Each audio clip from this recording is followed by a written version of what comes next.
possible. And with your role as a science advisor is probably something that could be made possible. But yeah, I don't have more details on that. I'll be happy to follow up with Moshko or Brian and have them get in touch with you. Looks like they're back. Unless one of them happens to be on the line. I said it looks like they're Moshko back, or Brian? USPO. That's good.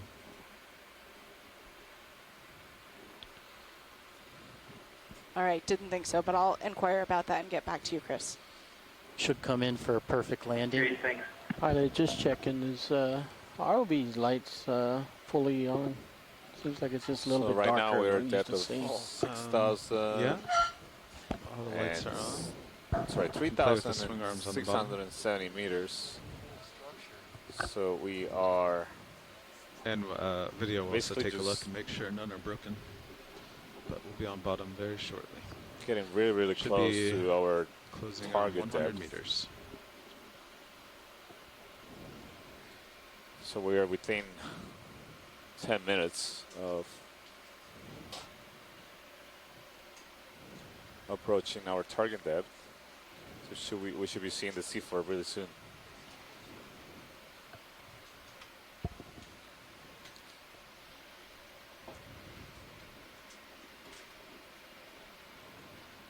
So I think we'll go ahead and finish our pre-dive discussion, but There we please go. remain Altitude in line. lock, We'll 99 love meters. to have you participate in the dive, Right on schedule. and we'll begin shortly.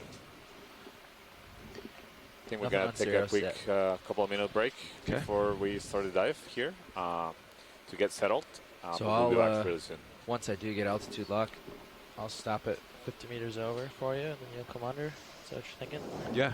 Okay. Sounds good. And of course, if you don't get it, I'll stop eventually. On purpose. Yeah. Guess everybody's bound to stop eventually. Yeah. But yeah, you can just go into auto head like normal and I'll come under you. Judging by Okay. this, I'm probably over here, so Yeah, probably am about 60 meters up right now. yeah. Yeah, I would think right around here, so. You don't have anything on your sonar.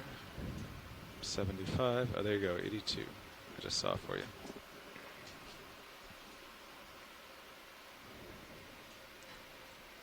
Three, 76.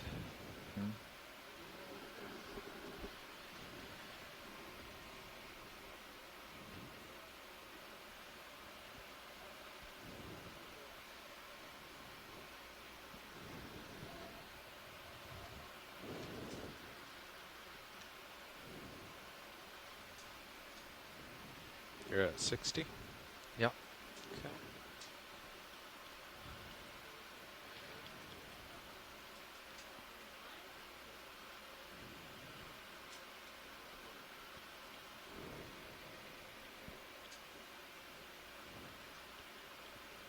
Roughly 52. I'll wait for it averages around 50, and then I'll stop. Okay. It's like about now. We'll start slowing here. Coming to an easy stop. And stop. Auto heading in. Excellent. I'll hold here. All right. Taking my forward way off and dropping down. My camera is basically all the way down, 93%. I'll push it the rest of the way Okay. to 90 to 101. That's what they're doing. Keep an eye for you. That's what they're doing. They've stopped and they're bringing the ROV down to make the turn. Okay. Auto depth in at, we'll go a little farther. Yeah, delta 25, 24. Auto depth on. Okay, backing towards you. Auto head on. Got you in pilot cam. Oh, nice.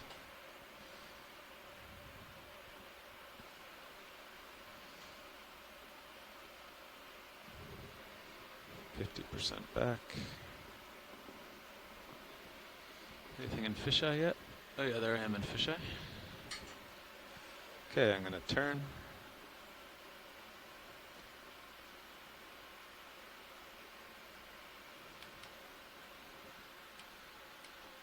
Head looks good in pilot cam. Okay.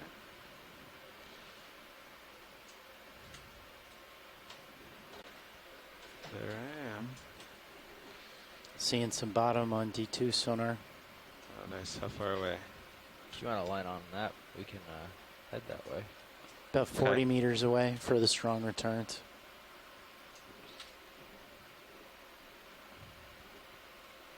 Yeah, turn your head over that way. Turning? We're seeing the bottom on the main HD.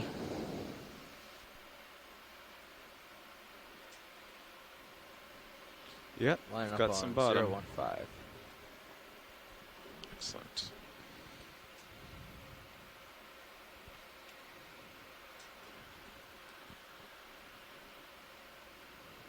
Okay. Driving ahead, keeping myself centered. You want to start coming down? Yep. I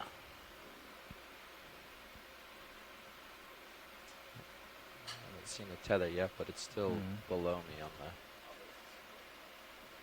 Oh, yeah, you're a ways down there. Yeah, I'm coming 24 down. down. All right, so it looks like we just reached the seafloor. Altitude depth of 23. 3,000. Pretty good visibility down here. 759 meters. The ROV right now is an altitude around 20 meters of the bottom. I'll set your camera at 45 here so you know where to line up. Okay. Nav, you want to lower the gains on the sonar? Will do.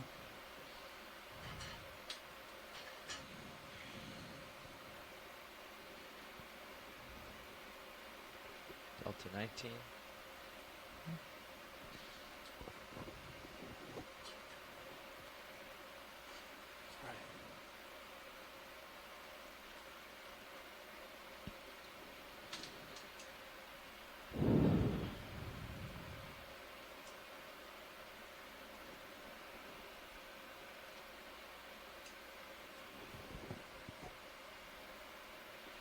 Do you want to drop down at all? I'm just kind of going forward here. Okay, that's going to stretch you out pretty far, right? Yeah. True. Yeah, I'm still 11 up. Let's go down together the last 10 meters. Okay. Coming down.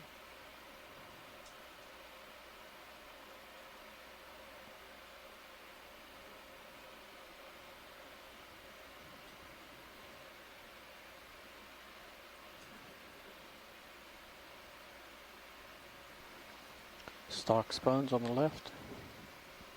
Yeah, USPL is a little wonky. It's usually a little wonky at this depth, but Completely unreliable.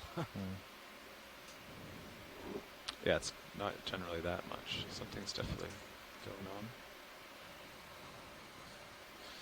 Seems Okay, like I'll we just take a landed moment and get a in Z-bias front of dialed in here. glass sponge here on the left. The bottom seems, or the currents seem pretty benign down here.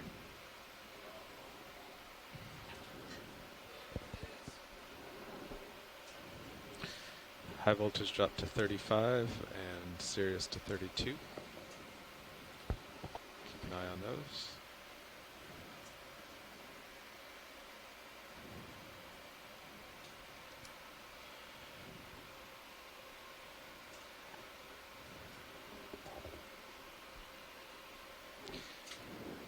Gonna make my lighting perfect. Just going to fix the ones that ooched for now. You can put out the top and You want them deployed? yeah.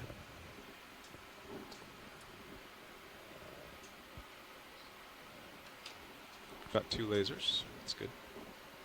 Bridge, Nav.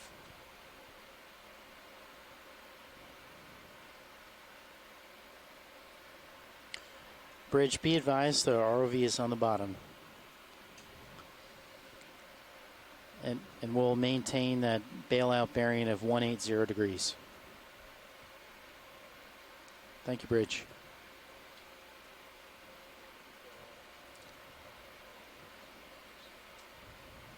I don't see it, Roland. Do you want to lower off the craft? Yeah, just down a little. Straighten out for you. Yeah, there's a couple of crinoids, a sponge. Let's see Maybe another up a sponge tad. in the lower left. Up a tad? Yeah. Seems to be a down welling current. Though we don't have to think about it in case the terrain gets steep. Although so far this actually looks like it's So we are flat depth at of 45 3,772 meters right now. Just starting the dive. How's the lighting look now, on video? This unexplored and I think it previously looks about unmapped average. Seamount that we called Exceptionally average. Seamount Yeah, call it Leoso. good. All right. And also, pilot, just as you're settling down on your HD2 camera, I think I see a whipped coral at the bottom of I see that. HD2. Yeah, watch lead. We're all set up down here, ready for your direction. Okay. Sounds good. So we just landed at the 3,772 meters on the southern face of the Seamount, Leoso Seamount, that we mapped last night. So the general idea is to go uphill from here until we reach the shallowest point of this wall, with respect to encounter much less steep terrain as we progress upwards. So in general, we don't expect a significant slope greater than 30 to 40 degrees, but we don't know what the local conditions might be. There might be some large boulders or rugged topography terrain that we're not able to pick on the multibeam. And we will be looking for some potential rocks to collect, as well as interesting observations of You said there's biology a that we few may be loose able to rocks. collect as well. And Everything is really manganese encrusted here. there's not a lot of sediment covering any of these rocks. There's small pockets of sediment in between the depressions in the terrain. I see a loose, we just bumped a loose rock on the left. Yeah, want to go ahead and grab that loose rock, ROV pilot? Sure. Since Or we maybe there's a larger one there next in front of it. Yeah, would you like one a little bit bigger? That one's about 10 centimeters. actually, you see the one that seems to have the Systar. I wonder if that's loose. I mean, it just looks like a loose rock up there. Those look loose. You want to try for a twofer? Sure. Put it in the bio box. Yeah, I think that would be a good plan. Okay. Twofer. Like this.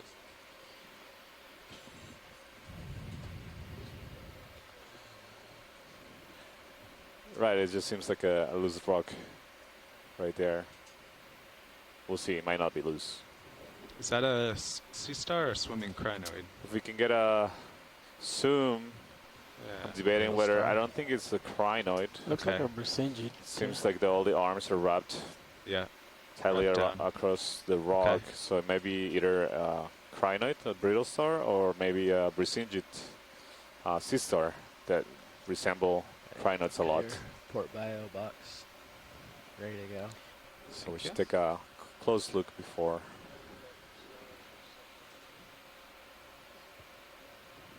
Oh, I see it, Roland, yeah. Sort of midway between the half of the screen and the edge to the left. In the center, there seems to be a branching organism. Small white coral. Yeah, small white coral there. Right, yeah, Tim. We're gonna. Seems to be potentially a coral Okay, or can a you sponge. get So we'll mini take a Zeus look up? at it after we Got it lined up. Hydraulics spun up. take a close look at this Let me double check Systar. they're high enough for you. I'll spin up a little more. Okay. Go.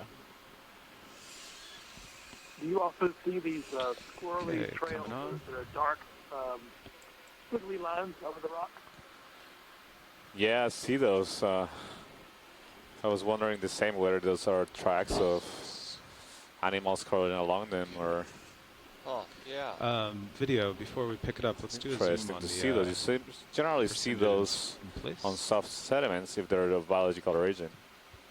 Okay, so this is a Brazinjit Systar. So it's very similar I to can the go brittle up to the stars center whenever you're ready. that Yep, have you can long go to arms the and a center. central disc.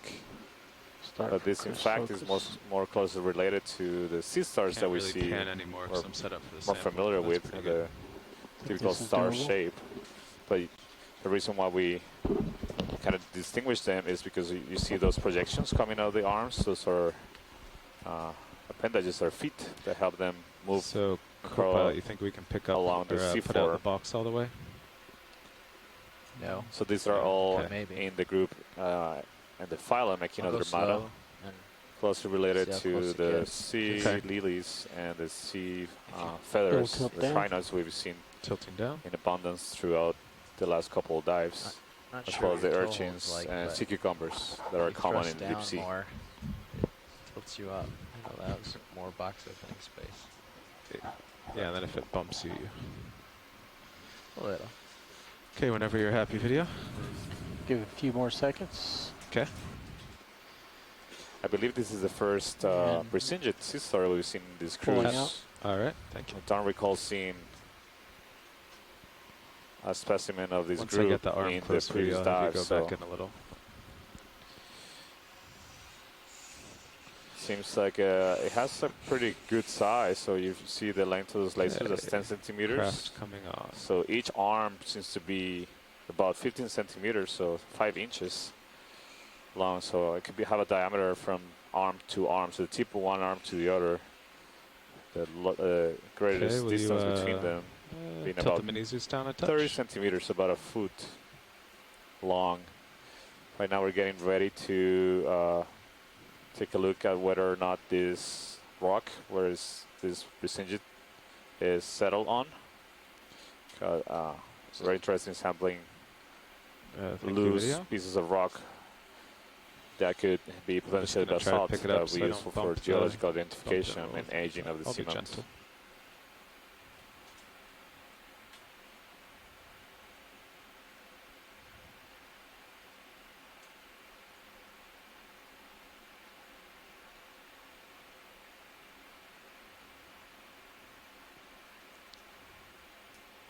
So this is the 5th dive of our cruise on an unmapped seamount called Leoso. We're doing the first collection, geological collection of the cruise, and luckily the piece of rock we grabbed is loose and has the bonus of having one of the first observations we have, or the first observation we have, a Brazinjit Systar. So it's Will a you very, tilt up my camera? really good sample that we are collecting right now. Very good find to begin the main dive. HD? Yeah. Pilot, there's also on that bottom right-hand leg, there's a very small white What's really growing interesting thing, is possible we tried to micro collect a sponge. Brazinjit last year Okay. and it came See apart. that arm that's coming to the center of the It's very, screen. very difficult to collect. The fact that this one's Just on below. rock that you're collecting too is Little tilt probably down. one of the only ways tilt. to get one of these stars intact. I can also move. Yeah, I agree, Chris. I It's think I might have it a little it'd be crooked, so really I don't hard wanna move otherwise just to with try the- to pick it up or scoop it from that little the guy rolling. substrate. Pretty small. Bio? Okay, you want me to rotate? They pull out full wide once Yeah. I get a chance to see that. Okay. Okay, rotate.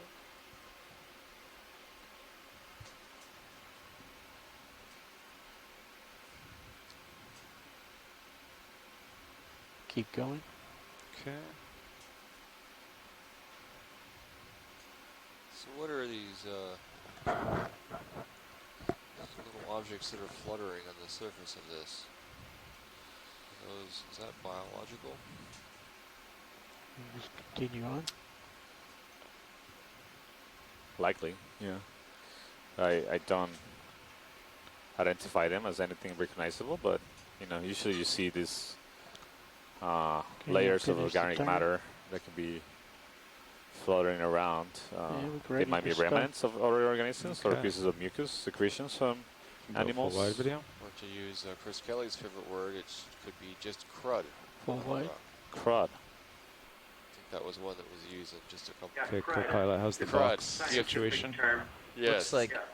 crud. You either Call have to it lift crud up egg. or adjust your heading, because the right one looks Since like you're it's getting gonna both a touch. geo But I'll and a bio extend a sample little here, more and which are you see. going to call Oops. number one? Is it going to be the Slowly. specimen 01 geo, or is it going to be specimen 01 bio? Well, I we're believe calling I'm it geo pushing your heading since we right now. Okay. we're trying to get a rock, but I'll this come just up happens to gently and be just go into a good, auto, a so good there's rock not a lot as of well current. with a valuable biological specimen. So we're giving it a geocode. Got it. Thank you.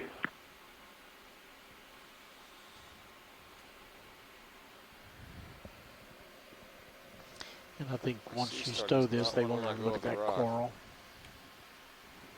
Okay. Now on the Explorer, the ship store is open for the next 10 minutes. Again, the ship store is open for the next 10 minutes.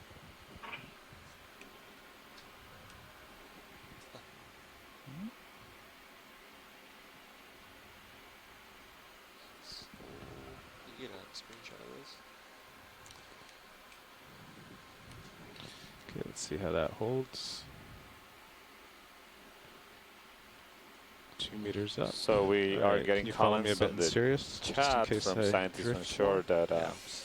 this Got me? remarking that Okay. this might be an All unusual right. behavior of these Brazinjit Systars. We normally see them with their arms So I'll raised go to the outer one, I guess. above to Bigger? the current, Too big? trying What do to you trap think? particles. The other one's good, I would uh, think. much like the Not a crinols lot we of observed debris is gonna before. fall off This this, so one you're not gonna seems, drop seems to stuff be in the other box. tightly wrapped around Sure. the rock, hanging onto the rock. Maybe knew we're coming for it. So we're putting the first sample of the dive in the port outward bio box, since it has Brazinjit Systar on it. We put it in the bio box. You see, you might not be able to see it Wanna from rotate shore, but HD2 we around, have I a can couple zoom different in. bio boxes on the basket It's okay, I of think the I'm in there. ROV. The ones we call bio boxes are insulated, thermally insulated, so the animals will be Yeah, protected from the surface temperature, which is a lot warmer than the deep water. Deep water here is around 1.4 degrees Celsius. Surface can be 28 degrees Celsius, and they don't do well. The specimens don't do well in high temperatures. Start to degrade really quickly. Closing that.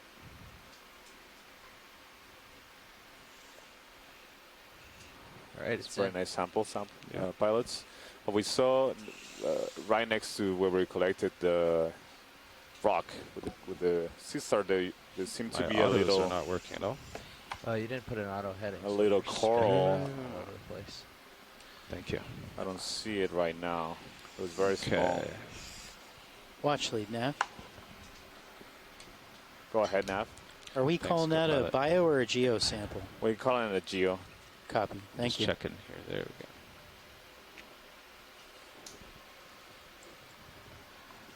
I think it might be dead center what we saw earlier. The seemed to be a small coral to the left of where we collected the sample. It was very small. I'm not sure. I see it right now. I think it might be the. The Yeah, I RV was went on wandering top around a of bit there. Oh, we went on top of it. Possibly. You're looking for the coral or sponge? Yeah, watch lead. What did we see during that sample that you'd like to find again? Yeah, it was a very small coral, white, potentially coral, that was sticking out of the rock. Oh, you see those tracks, those black tracks on the bottom of the screen, on the rock? They look like animal tracks on the rock. Yeah. To the base of your Bottom center. camera. It was close to Okay. those, although I'm not sure if it was specifically those. I But I think- remember seeing those and remarking on those. I believe it may be Um, upright. At least- Yeah, it was definitely going backwards during that.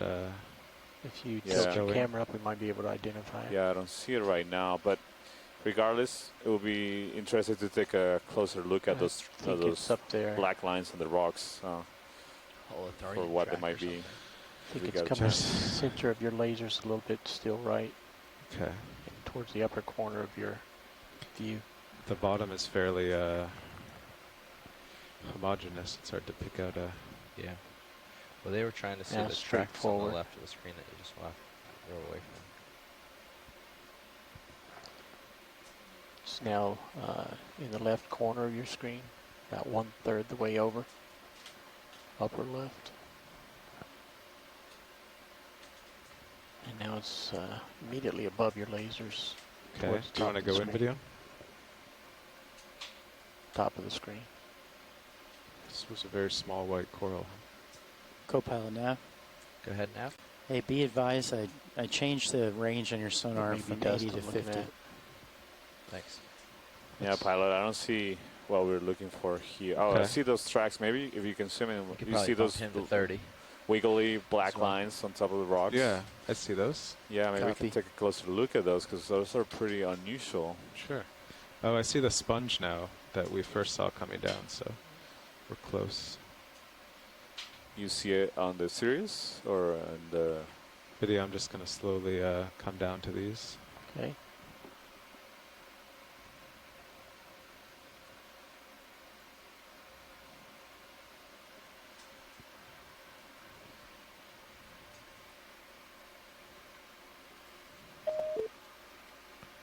There's a little Systar. Yeah, I see something that. on the left. It'd be great to capture both things.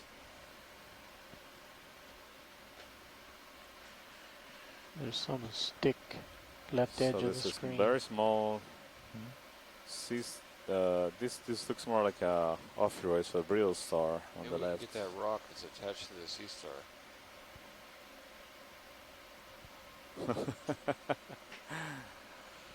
Yeah, Okay. that looks like an off-road, a brittle star. How much more zoom do you have, Video? A lot. A lot. All right, let's go in on the Systar first. Tilting down. Hold on. Come wide there. I lost my footing.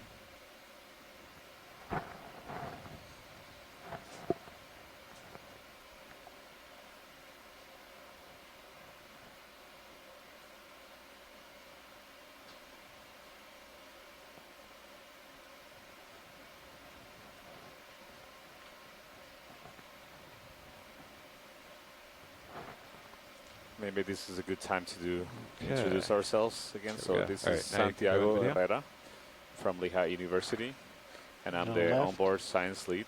Yeah, we'll do For these biology tracks team. first. Copy. Interested in Yeah. the biology, ecology, and biogeography of animals in this region. So I'm really looking forward to all the discoveries we are continuing to make in this cruise.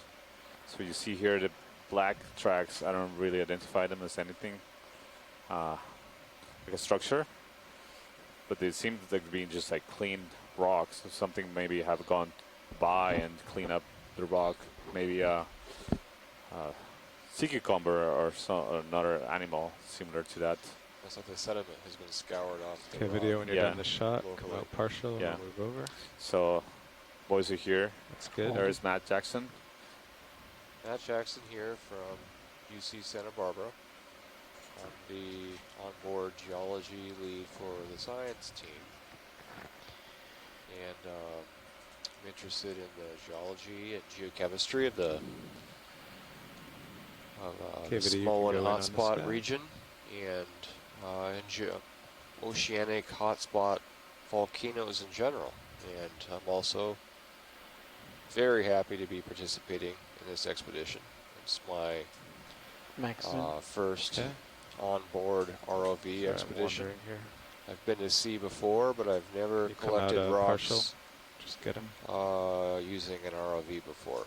So I'm sold. I'm convinced this is a great way to get good rock specimens off the ocean floor.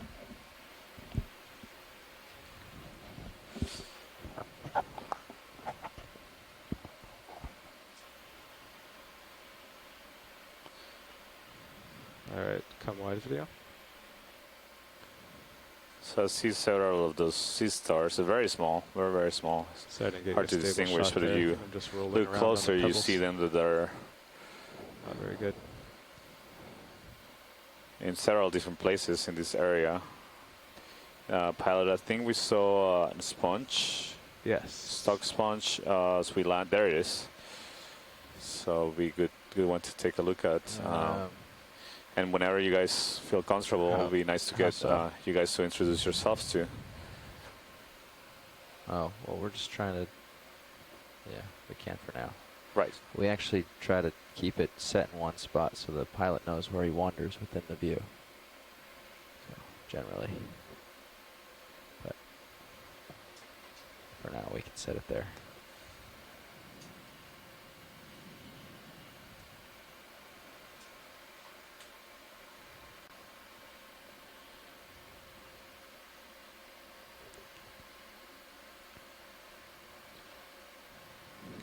So this is. Sorry, was somebody trying to speak? Yeah, so this is a glass sponge. We've seen something similar to this on the second dive. This is in the Valley Duplex Company, and it's one of the stocks. And it can be family full of harmony and totally this is full of someone. This is a somewhat unusual one in that the ratio of the stock length and thickness to the actual tissue right there that is in What is that? so very small head. That's that beautiful. Thing that you're seeing on the sponge itself is a tenophore. Believe it or not, A tenophore. It's a tenophore, and those threads you see coming off it are the teeth. Come out partial video. Chris, you're exceptionally digitized right now. Animals are what they were until 2015, when the Okeanos spotted some up in the Muslim Plant Island. So, wonderful views coming in on this, and to actually catch that tenophore as well is remarkable.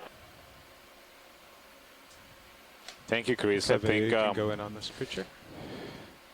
you are coming through a little choppy.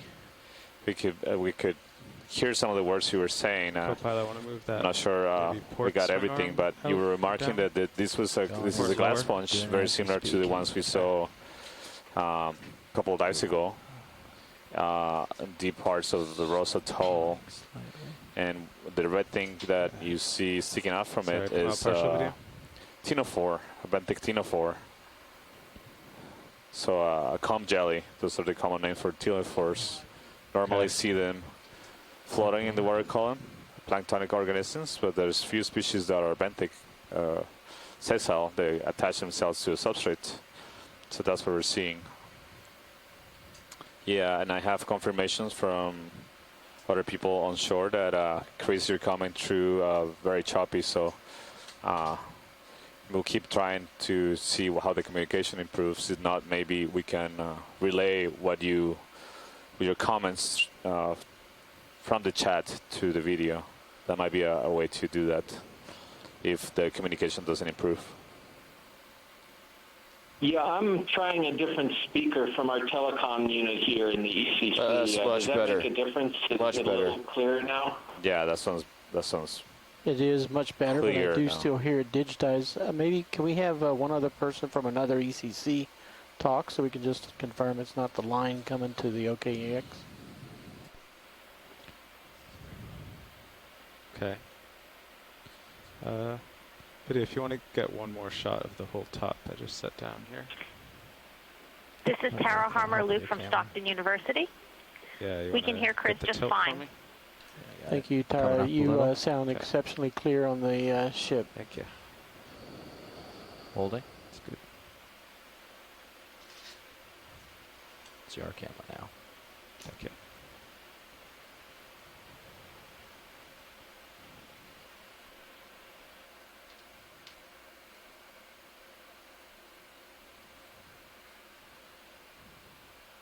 So as Chris Kelly at University of Hawaii, working with NOAA, was remarking this is a glass sponge, likely of the genus Bolosoma. And the red structure you see attached to it is a benthic ctenophore with the tentacles sticking out. So these are really strange organisms, especially because they're commonly found swimming in the water columns of the comb jellies. Those I was mentioning are the most common form of species in this I group. think it's out of range for that light. It's actually its Yeah, own it's a big phylum, spot. it's Okay, a separate video's phylum, clear so of it's this, fundamentally pulling out. separate Alright. body plan from jellyfishes that we normally observe. Those are Might be able to jellyfishes are rotate it up or cnidarians. down. The Yeah. phylum Cnidaria. Right in No, it doesn't have a They rotate. have stinging So they board cells. out, board up and Whereas ctenophores don't have those stinging cells, they rotate the have lights. more sticky cells. The Um, uppers can't. down. Oh, the uppers can't. The lowers can't.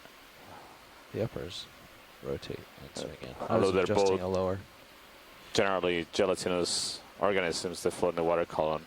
This particular Alright, one is so a we benthic wanna one, so it's a head one that towards this keeps direction, Start right? moving. Yeah, I was thinking attached 3-0. to Maybe Yeah. even 015.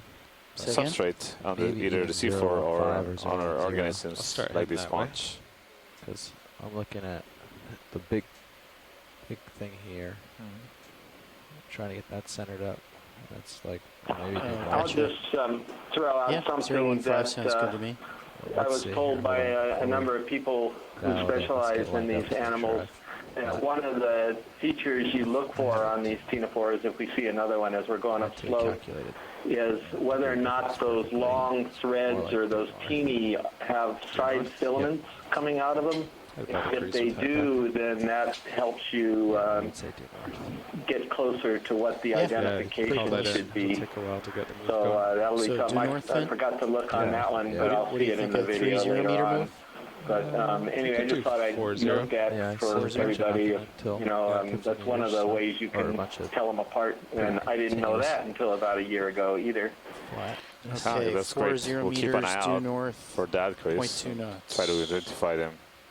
So, pilot, let's looking see at another you at sponge, 17 center, Yes. bottom. See that sponge? Bridge, Nav. This looks like a different kind of sponge, so we're gonna take Bridge, a can I have a closer look at 40 it. meter move? Bearing 000 degrees. You can see it on. Speed 0.2 knots.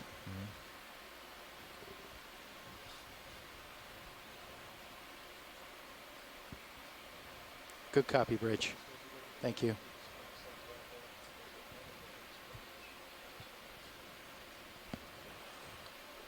Thank you.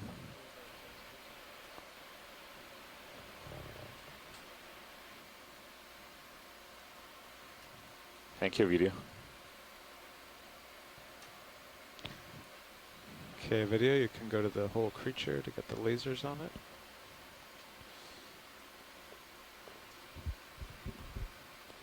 So yeah, this is a different kind of sponge. I believe it's also a glass sponge. The class Thank you, hexactinellity. Bridge. You can Okay, see it Copilot, doesn't you can have get a lasers on. long stalk like the other one, and the structure of the sponge itself is different. So it has all these rugosities, and you can see also the structures started that through move, which the pilots. water comes through the sponge and is filtered. The sponge uses these holes to conduct water through them. Actually has cells that have cilia, and they actually create currents within the sponge that make water circulate, and they trap the particles that are suspended in the water to feed on them, use them as energy. So organic materials that are particles, they filter the water. But there's also sponges that not only filter particles, but they, Okay, they can video, you can go also in full. use dissolved organic molecules from the seawater, so not necessarily particles, but the organics that are dissolved in the water as a source of food to sustain their metabolism, very slow metabolism. So most animals that live in the deep sea are very long-lived, Going for full screen. grows extremely slow, and they can live for a long time. Chris, Slight do you tilt know how long a sponge like these glass sponges that we're seeing may be able to live for? I know from coral. Yeah, go ahead, I don't Chris. think anybody knows how long or how old a sponge like this would be. Looks like there's a white green There thing have on the been some center top observations of the sponges on shipwrecks. Yeah, try that one more For time. example, one of the vase sponges, which this is somewhat related to, in that same No, family, it's just, Euplectellidae, debris floating. you can clearly Pulling see out. that you've got a sort of a regular size, a normal size vase sponge of this one species on this Okay, you can do submarine lasers that back on had Copilot. had been wrecked about 70 years ago or so. So, you know, that's about the only way you can date them right now, is if you know they've sort of settled out on something It's the lasers. that you know what the date of that substrate is that it's on. Well, actually, do you all set with this? This particular sponge, I think, is called, it's in the subfamily Corbitellinae, and it's a vase sponge, also soft. And that's about all I can say about it. Yeah, thank you, Chris. It's important to remark how difficult sometimes it is to study these animals. So just to give you a perspective, corals, deep sea corals, we know that corals that live under waters that are poor in nutrients, like the waters around Hawaii and also the waters around here in American Samoa. We know that corals that live in the deep ocean can live thousands of years. So from 3,000 to 6,000 years have been dated to be some coral colonies, not particularly large size. So this gives you an indication of how long animals that live in this environment, especially as I was mentioning, we just put a move in, below a 40 waters meter that move are on the ship. not particularly productive. 4 They're very minutes clear ago. waters, not So with a we lot should start to that see don't have a lot of Sirius primary moving productivity from photosynthesis. any time now. That comes from unicellular microscopic algae. So they see very little food input at these depths. You probably haven't started to move yet, have you, co-pilot? So that requires a specialized adaptation. So It's a yellow thing. the cold temperatures, high pressures, and very low food inputs. So these animals are truly living in extreme environments compared to the environment we experience. I see a yellow. Could we look at that yellow object that's on the seafloor, upper left center? Yeah, I see that, Chris. I was just requesting that. Pilot, you see in this hydroid in the center? Oh, yes, please. Good eye. I didn't catch that. Yes. And I see the yellow thing up top, too. Yes. Thank you. Yeah. Good eyes. I completely missed wow. that. Because I am starting to move now. Okay.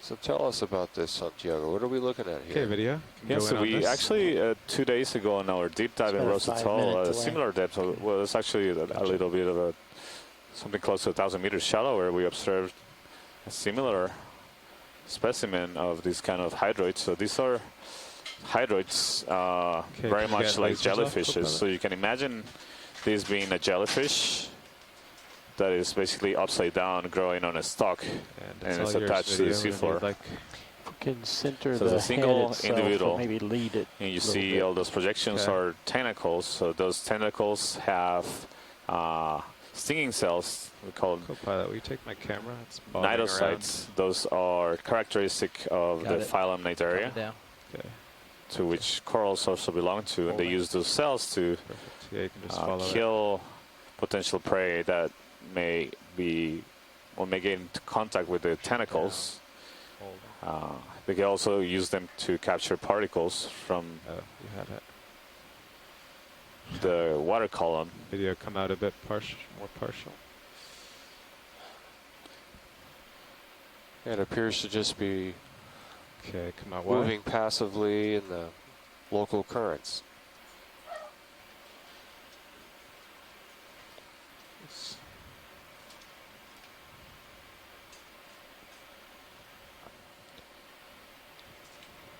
Yeah, that was a very interesting observation. As I say, we saw one of these a couple of days ago at around 2,500 meters of Rosa Atoll. So south of where we are right now, but in general, same general area. And raise your camera up, it's a little awkward. Yeah. Scientists at short, Chris Kelly at the University of Hawaii identifies this specimen that is potentially within the genus Corymorpha. So again, these are hydroids, very closely related to most jellyfishes. You see in the center that has another group of tentacles that looking at you at 55 surround the mouth. If you want to hit that yellow, you'll want to leave soon. Can you tilt me down a touch? Thank you, Bridge. And it's attached to that long stalk that is attached to the rock. So usually these animals are more commonly found, or at least most of the ones we have observed are actually attached to soft substrates, so they generate the structures that resemble roots. But this particular one is attached to a rock. The second one we identify being in this cruise attached to a rock. So it's a very interesting observation to make. These are spectacular animals. You can see the structures are very intricate and Couple more seconds.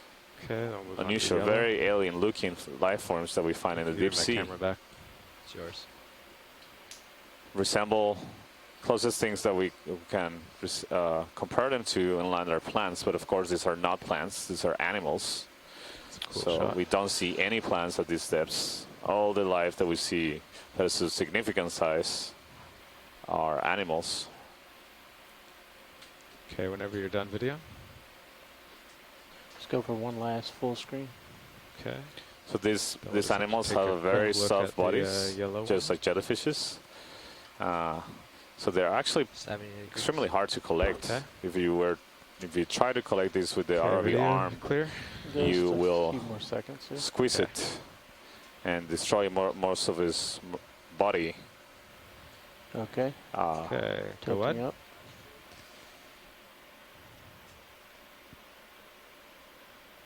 Looks like an urchin. Yeah. Okay, hopping ahead here.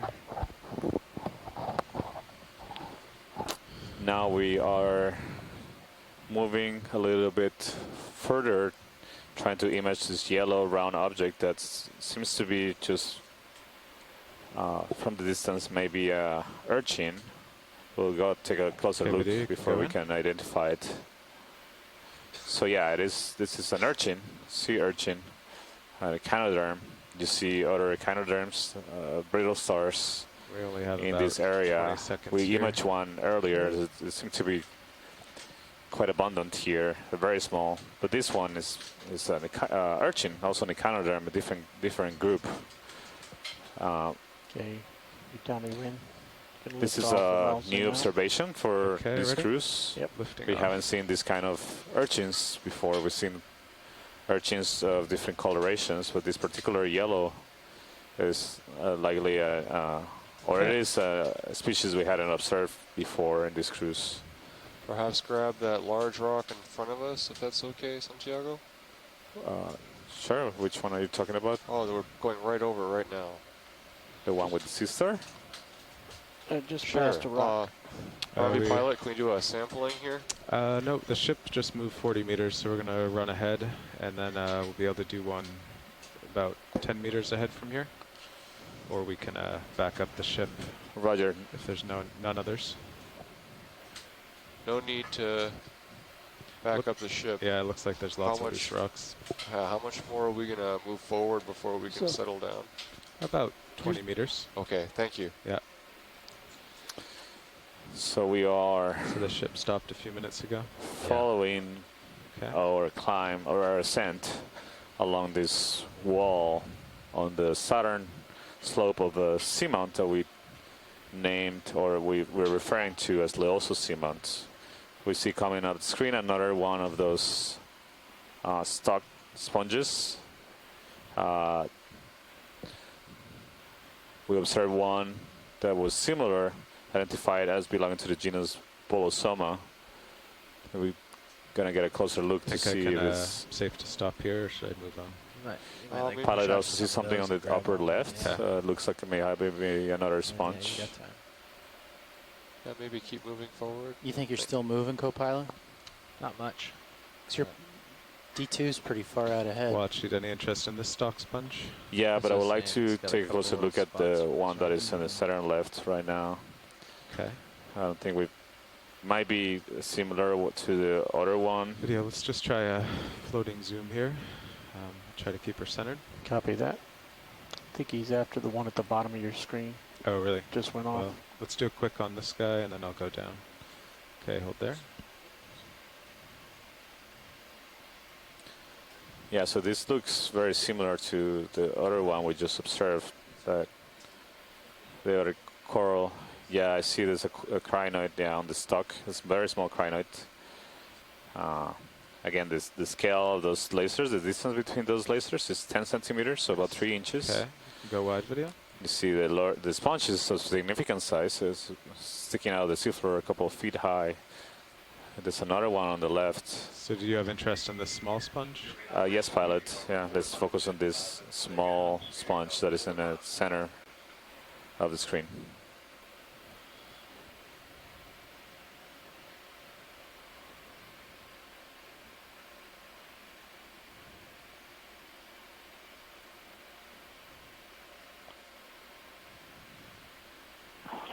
So this sponge is in the family Hyalinnematidae, and it's Hyalinema subgenus Corynonema, or something very close to that. We've seen these both in the Marianas and Wake and in Hawaii now, and they're sort of pot-bellied sponges is what we kind of call them, or vase sponges.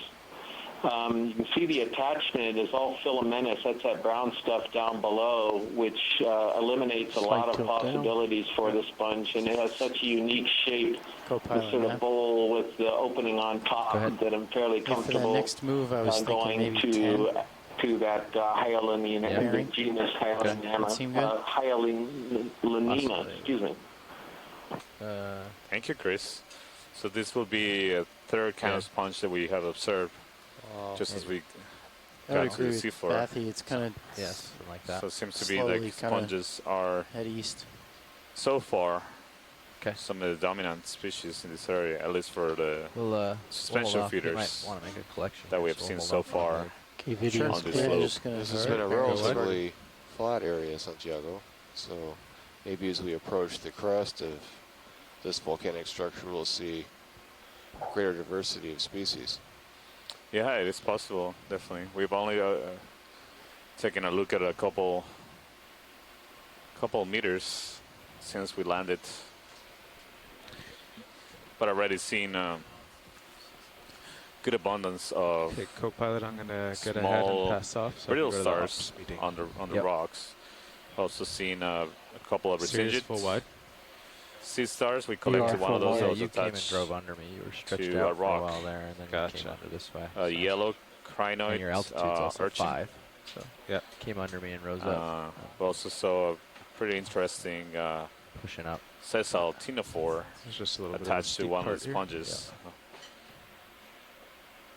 And also made a really nice observation of sessile hydroid.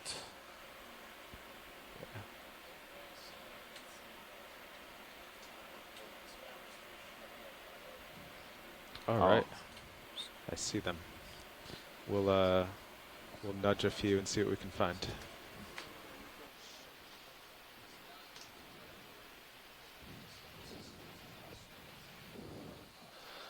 Yeah, so the substrate we're looking at could very likely be an old lava flow structure that's been covered with ferromanganese incrustation, and then the smaller pebbles and cobbles are also covered with ferromanganese.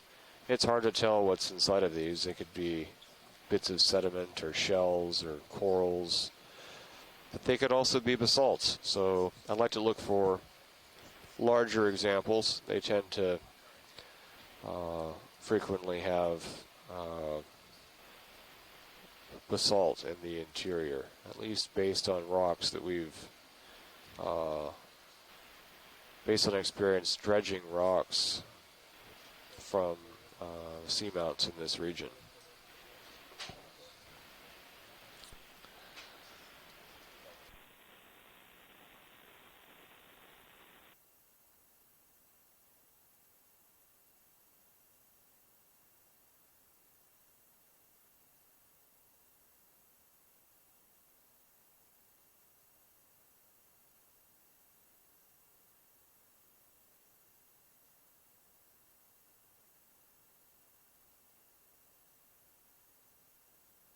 So right now we're having a change in pilots, a change in watch in pilots. That's what we are standing by, hovering above the seafloor.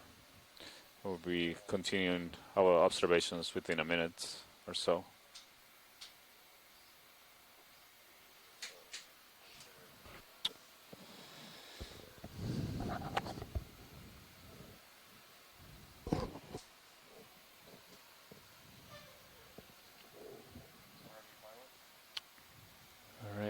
Some pilots, our current bailout plan is due south.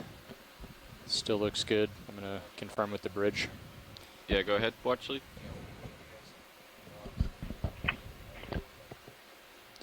Bridge, this is Nev. Yeah, copy that. Whereabouts? Yeah, just wanted to confirm that our bailout plan is still due south. Maybe down and to your left, there's a couple Okay, nice thank you, Bridge. samples. It's hard to judge the size. We tried to get a rock earlier, but with a Systar attached, but unfortunately, it looks like the ship was moving. See another sponge coming up.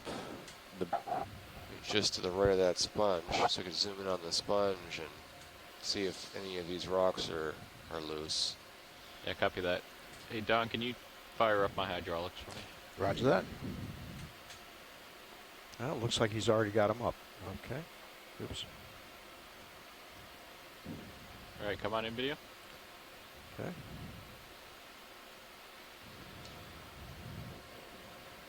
Yep. Yep, give me a second. All right, come on in.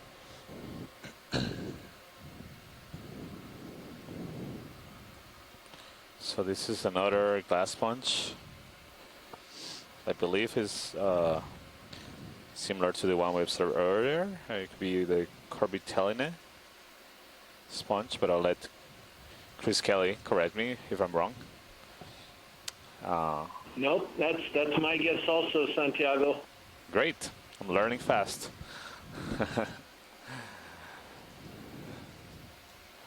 So it seems like we got a good images of these earlier pilots, so we can come on out, video. What about the barnacle or the zoom out a little crinoid and bottom see if left? we see a good rock. Maybe directly above the sponge. Directly, yeah, to the left, maybe. This right to the left and Yeah, center left. And that's actually a yellow, potentially crinoid sticking out of the side of that rock. Oh, excellent. On the top left. Seems like that's the one you were identifying as a potential good rock or something. So that'll be fortunate again, because again, I think the crinoids and starfish like the same rocks that I do. Yeah, maybe we are related. We are actually. You are. So we are all. Pilots, just a quick update. Ship is currently stationary. USBL is not giving accurate position. Sure, but we have about 140 meters to go to the final waypoint. 2 hours left on bottom. Need to average 0.05 knots. So maybe we have plenty of time. Sponge or dead sponge? General Not bearing sure. uphill is about 0.15. So we got plenty of time, no rush. Matt, do you see that rock in the sort of upper left? It's sort of a off. And current delay on moves is Very about 5 different from minutes. Is everything what the else. last check estimated. Maybe we can zoom in on that once we collect this one. All right, hydraulics are up. Yep, hydraulics are up. Thanks for catching that, Roland. And there's a tan rock to the upper left of the one we're thinking about collecting that looks different. And we might zoom in on that when we're done with this collection.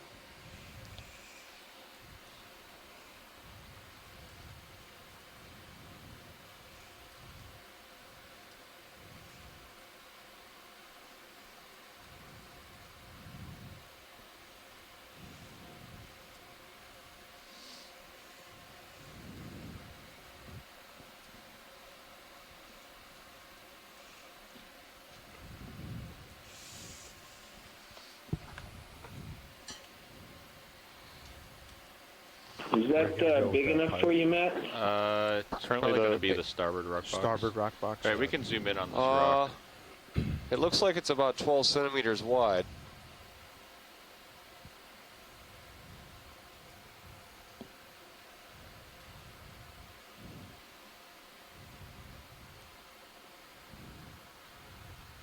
It's amazing how clean these rocks look.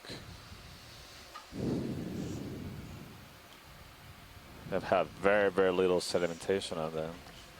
Clear for This rotate. particular rounds probably has been rolling around for a while. I look at this and I don't think clean rock. I'm looking at a lot of ferromanganese incrustation that. Yeah, I'm referring to the surface of the crust, not necessarily the inside of the rock that you're more interested in. Are you happy with this rock, Matt? Yeah. Okay. Okay. Let's bring out the starboard. Rock Starboard box. wing. Starboard wing. Coming out. Or rather, inboard. Inboard.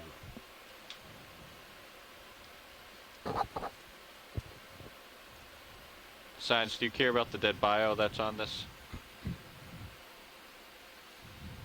I think you can put it in the rock box. Okay, thank you. Drawer extend, or are you good there? I'm good here. Okay. Can you tilt down my mini Zeus a little bit? Right. Fish going off screen left. Yeah, I'm in the middle of this. Oops. What's wrong with them?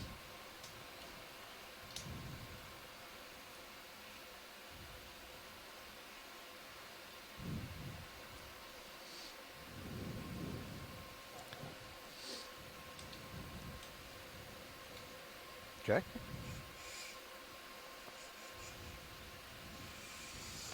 All right. Starboard wing outboard. Now, could we zoom in on to the pan left a bit? We could pan left a little bit. There was a light-colored rock that Roland identified. Yeah, you can bring that camera back. I think it's diagonally up left of your lasers.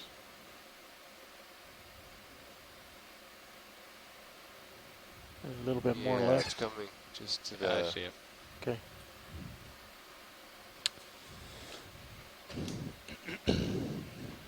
You want to switch bring your that camera monitor back? back. Yeah. What's Don, that? You can bring your Oh, camera yeah. back. Roger that. Come on in, Roland. Nope. Wrong one. I got you. I'm not sure that's I got a it. rock. Yeah. Okay. What is this? Oh, that might be pumice. So one thing we found is, if that is pumice, is we've dredged a number of seamounts around the area, and we'll see very young, quite fresh pumice coming up in the dredge baskets, and we suspect that these may be coming from some of the explosive subduction zone related volcanoes in the region. Don, while my hydraulics are up, can you bring out my upper swing arms, If deploy them indeed more? this is Deployed more. pumice. Roger that. Upper swing arm. Thank you. Let's see. Upper swing arm. You'll see that it doesn't have the manganese coating of the nearby rock, so it's Okay. I'm not really interested in collecting this. Okay. So Yeah, that looks good. Okay. Yeah, Thank you. you done with hydraulics? so we then? can go ahead and move on. Yeah, we can ramp Video's that. clear. But the subduction zone volcanoes come in on the out, area video. produce can produce significant quantities of pumice during eruptions, and this pumice can float for hundreds or thousands of kilometers before becoming sufficiently waterlogged to sink. So this, because the pumice can float, its dispersal can be quite significant throughout All right, this Josh, region. do you want to do introductions when there's a break? Pilot, I see something sticking out on the rock on the upper right hand of the screen, so that seems Yes, like I see something that. different. Thanks. And yeah, you can do introductions. All right, hello everyone, shoreside. This is Joshua Carlson speaking. OKEX. I also on see OKEX. sorry, I also see a squat lobster on the bottom, on the right center, or a crab. Hello everyone, this is Josh Carlson with the Global Foundation for Ocean Exploration. I'm piloting right now. To my right is Don, he is co-pilot. To my left is Dan, who is navigator. On video is Roland, and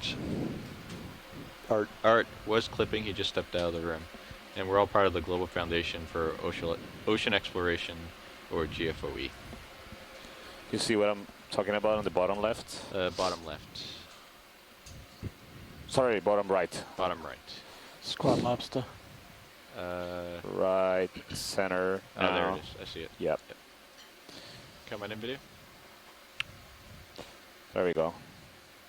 Hey Don, you can turn your head, 10 degrees to starboard to Oh yeah, these keep him, and that's Keep him in actually view, yeah, wow, roger. and that's Lobster. actually pointed uphill. Okay. Anyhow, so Yeah. Oh, that's That's about what Beautiful our heading specimen. was on the moves, right? You said 115 or 015. I think 015. Yeah. 015. Yeah. Okay. He That's seems an to be S taking rough notice estimate. of us, Santiago. Roger. So I would just try to line it up with the slope that you see on the sonar as best you can. Looks It's like looking pretty close. maybe missing an eye. Or maybe it's tilted to a different direction.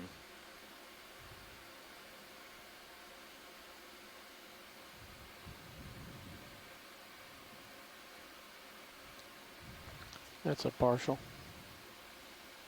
Is that more pumice above it? There's some light colored rock right up behind it.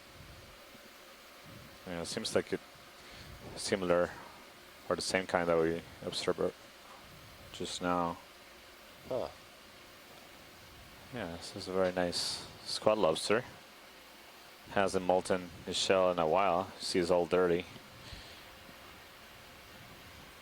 Maybe it's time for a change soon. Max soon. Yeah, I think it's missing an eye. May have gotten in a fight with somebody. That's great, pilot. Thank you. Maybe as we zoom out, video pointed there was a barnacle under a rock on the left. Come on out. Right. Bottom left. I think it retracted. Yeah, I think it's under that rock, but it doesn't have barely any light to see it. I think it's fine. I think we can look at those stock. We zoom out, we saw a stock. That was originally in the center. Yep. So Josh, you want to right tend above toward the your port laser, side. the line of the lasers. So we're a little starboard of the Sirius is pointed starboard of the upward slope. Yeah, it's coming up into view. Come on in, video. Right there.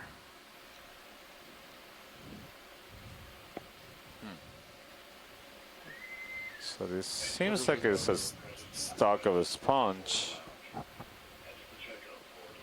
The sponge seemed to have fallen off, so it's probably, it's a stalk of those Corbitellinus sponges. But you see it's being colonized by barnacles, multiple barnacles. You see all those animals extending their arms out to the water column. Those are barnacles. And in the lower portion, we see hydroids, likely, that have colonized this dead stalk of a sponge. Okay. We didn't see this in the stalks of the living sponges we imaged earlier, so this is interesting that we find them only, or at least in this case, seems like they are growing on the dead sponge, but not on the living sponges. Yeah, you can clearly see how they are extended their appendages. So barnacles are actually crustaceans like crabs or lobsters are, but they have evolved into sessile life forms, so attached to the substrate and they stay there their whole lives. Modify the arms and legs. Video's clear. Instead of being appendages used for locomotion to be appendages entirely for feeding. So they modify them into very long and thin structures. They also have projections, lateral projections that they use to filter and come through the water column and capture particles for food. They like to be on these above ground structures sticking out from the seafloor, because you get much better current velocities as you get above the seafloor to escape the boundary layer that reduces the water velocity to nearly to zero, essentially, as water passes through and interacts with the seafloor. So what's the heading of our... That's great, pilot. Thank you. So let's... Get a move underway?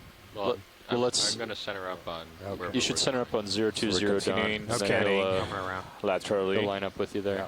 As we make our way up the face of this seamount, the idea is to reach the top of the seamount within this dive and characterize the geology and should be biological more or less communities looking upslope now. that are living on this side of the seamount, the southern face of the seamount.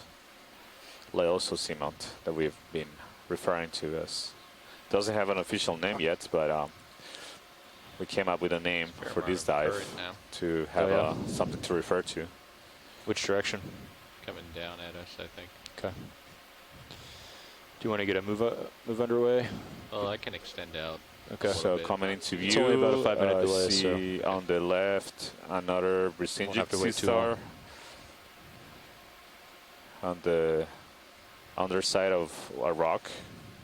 Just do a snap This zoom is on the Systar. very likely the same kind we collected. Yeah, there it is, the Brazinjit Systar. We collected one opportunistically that was lying on top of a rock. Perfect rock collection that we did, the first collection of the dive as we landed on the seafloor.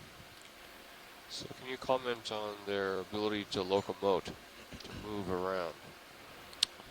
Yeah, so these sisters have those feet, those projections are feet that they use to move around, so they curl along the seafloor.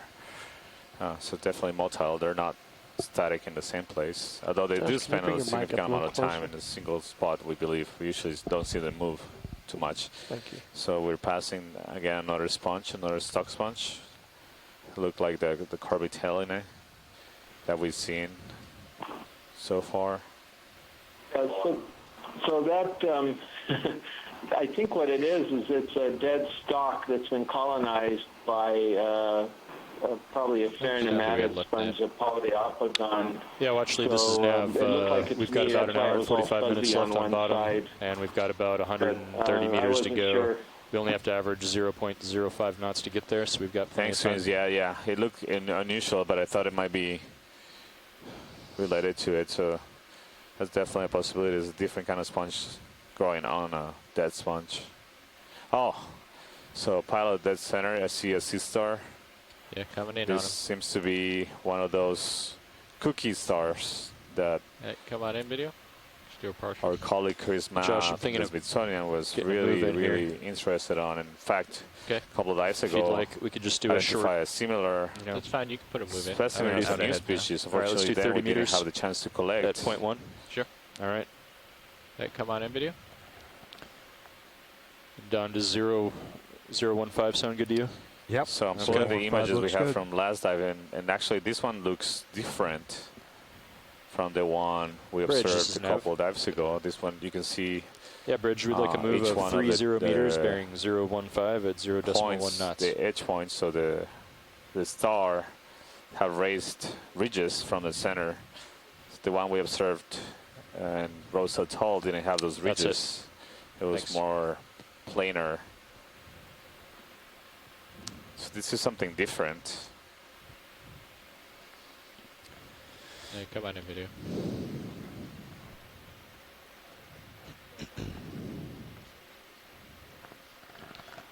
We can give it a shot. Maxim.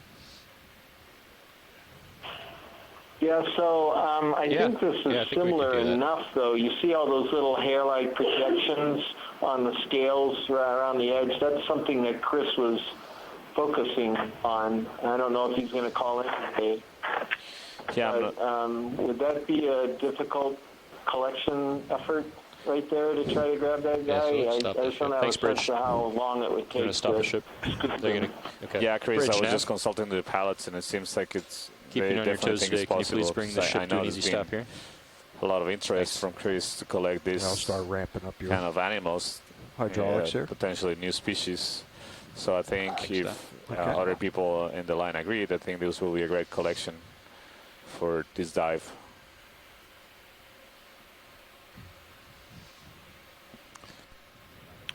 Nav, is there anything in the bio boxes so far? What was that? Watch lead? Nothing in the bio box. Or port outer, actually. Port outer has copy. something. Yes. Roger that. And it's actually a geology sample. In the port outer. In the okay, port roger outer. that.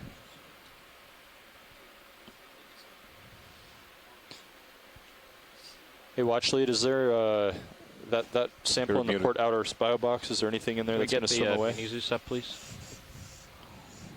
Say again? Swap the Mini Zeus for the... No, there was. We collected a rock with a Brazinjit Systar, so... No. Okay, so if we open that box again, there's no concern about creatures swimming away. Should be fine. Okay. Yeah, so pilots, you could go with the port inner box. Port inner, roger. Of course, that. if Josh wants to do the starboard, he can do that as well. Okay.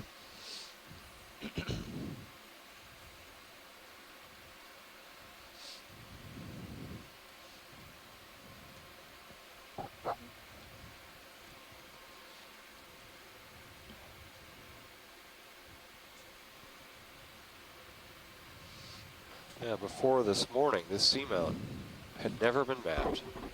It was just a blob on satellite altimetry charts. And now we are the first people to ever see the seamount in detail, and now close up with an ROV.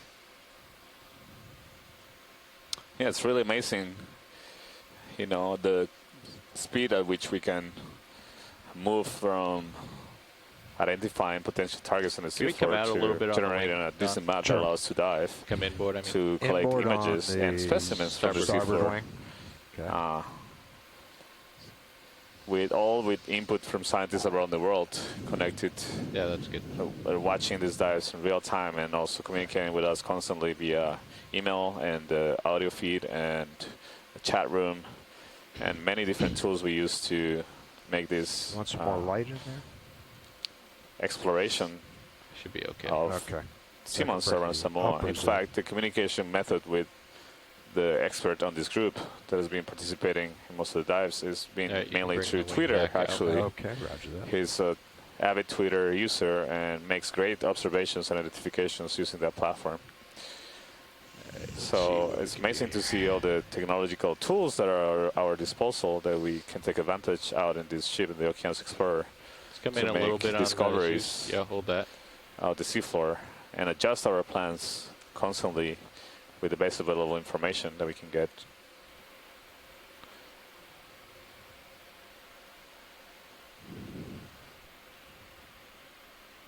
So you see the Systar is actually quite small. It's only about an inch or an inch and a half diameter.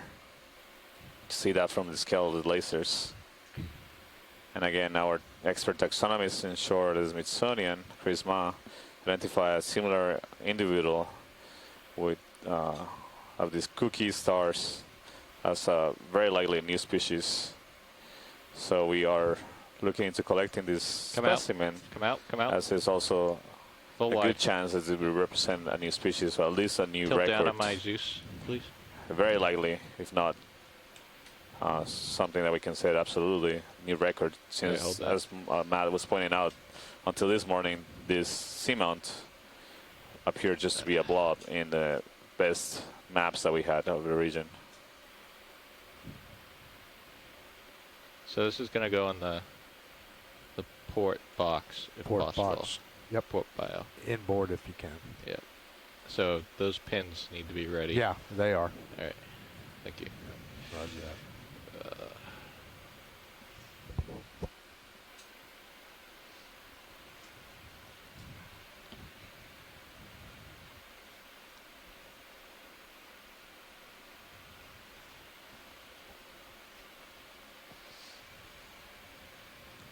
You're back up a bit. Yeah, I got to reposition.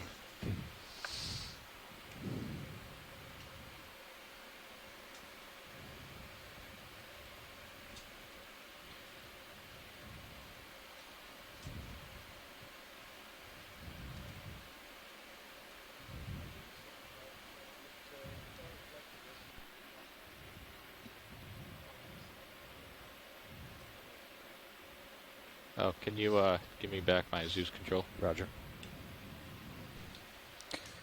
Got it. Yeah, the reason why we are so interested in collecting specimens that appear to be unusual, potentially new species, is that from images alone, it's extremely difficult to tell apart different species, given that we don't have good observations or records. Oh, there's Chris. Welcome, Chris. Are you still looking at the starfish? Yeah, we're trying to collect it. Oh, lovely. Okay, I see. Sometimes there's a lag, so I'm not sure. Yeah, I was about to say, Chris. Let's come on got in on the mini Zeus, lines please. around the edge And I think this might be something similar to the one that we saw before. So I'm really happy that you're collecting it. At this depth, there aren't a lot of animals that should look like this. And so, like with a lot of the animals, like the stock crinoids, for example, every one that we see is potentially, I mean, not just potentially a new species, but the chances are very high. And in fact, even that urchin that you saw, I think about 30 minutes ago, we identified something like that on the last cruise as what was called a holasteroid. And those are really rare sea urchins that are so delicate that you can literally hold up the fragments and see light coming through them. Wow. And so, you know, there are very few goniastrids known from this area, from this depth. And I'll tell you, if this turns out to be something new, I'm going to find a way to name it after Zeus Plus a down. bunch of you. So, make sure you've got your camera. You know, whether it's after you or the pilots or the whole sub or a strange acronym, we'll see. But goniastrids aren't typically known from this depth. This is in the 3,000 meter range or so. Thank you. And I've only just described something like this from the North Pacific this last year, and this doesn't look like anything that should be coming from that we know from this area. So this has got me really excited, and so I'm really enthusiastic that you'll be able to pick it up and bring it back so that we can examine it and look at it and, you know, possibly discern what other kinds of, you know, what kind of biology it might have and what significance it has to this area. Because it really is kind of an interesting question what a single sea star is doing out here in the cradling it without the Zeus. Essentially on this rocky field without the Zeus, with very little else around it. No other, you know, larger metazoans. No. The thing is, there's a lot of current. You know, there aren't any corals here. And it's you know, on so a rocky feeding bottom. on all of these. I don't know, some of the flocculants, some of the organic material on the rocks. It's fairly light too. Some kind of detritivore. So, so just an enthusiastic. If you can get above them, for do one of these numbers, get them in the water column. Can you go fast enough to get under them? Just climb in easy, please. Just tilt down, just tilt down. Yeah, I'm always give that a shot, Don. Happy to give the pilots their due because obviously they are doing a fantastic job at collecting these animals for us in good shape and they're under pressure, you know. So it's really something. But this is a family of sea stars that's known from all over the world. Even you can see sea stars like it from shallow waters in Australia, but they're now being known from waters as deep as 2 to 4,000 meters. They're some of the deepest sea stars. I get under on my shot. There you go. And they're known from the fossil record from as far back as the Mesozoic, really well known from the Cretaceous. And some of the ones that you see are very reminiscent of fossil species. And so seeing them down here in conjunction, for example, with crinoids, evokes a certain, you know, sort of older impression ecologically. And I'd mentioned the other day that you know, there was some possibility that they might feed on crinoids, and that basis is taken from a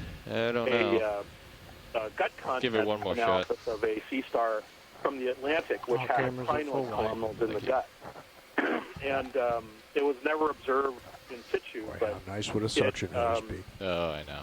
And so it's possible it could have just eaten, you know, the debris of a dead one, but they there do he is on the left. Oh, yeah, I see him. have some evidence that possibly they've, you know, fed on feather stars or the larger stock crinoid sea lily type animals, but perhaps, you know, in small bites or, you know, after they've died. It's not entirely clear I haven't yet, even used the but, scoop, so take my advice with a grain of salt. But you've been coming in from the side, and it's made it difficult to get in at the right angle, and I know it would block your view, but maybe you could come in more from the downslope. from downslope, crinoids, and scooping it's thought upward, that the swimming and you might that have a is good seen view in on your feathered mini Zeus. stars might actually be a defense against escaping from a predatory sea urchin, because it doesn't. If you think about it, it really doesn't make any sense for a crinoid to start swimming if it's being threatened by a fish, because fish swim.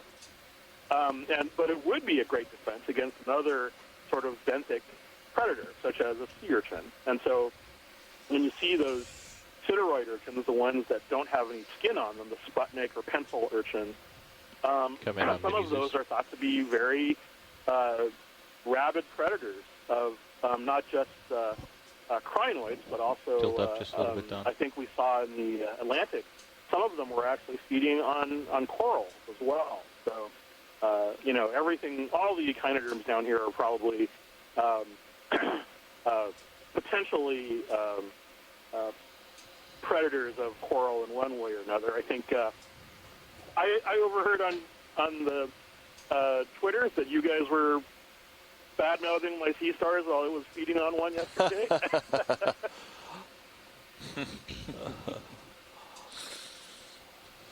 No, I was remarking how amazing it was to make those observations. Oh, it's fine. Chris has mentioned it before. Because they feed on both sea stars feed on both corals and glass sponges. So, anyway, this is killing me. I'm It's a tough one. seeing that the collection is proceeding as it is. Yeah, it seems pretty difficult. And I understand the point of diminishing returns as well. So, There you go. Teach them to swim. Yeah, it just seems like this terrain, since there's not significant sediment cover, it's hard to just scoop it out.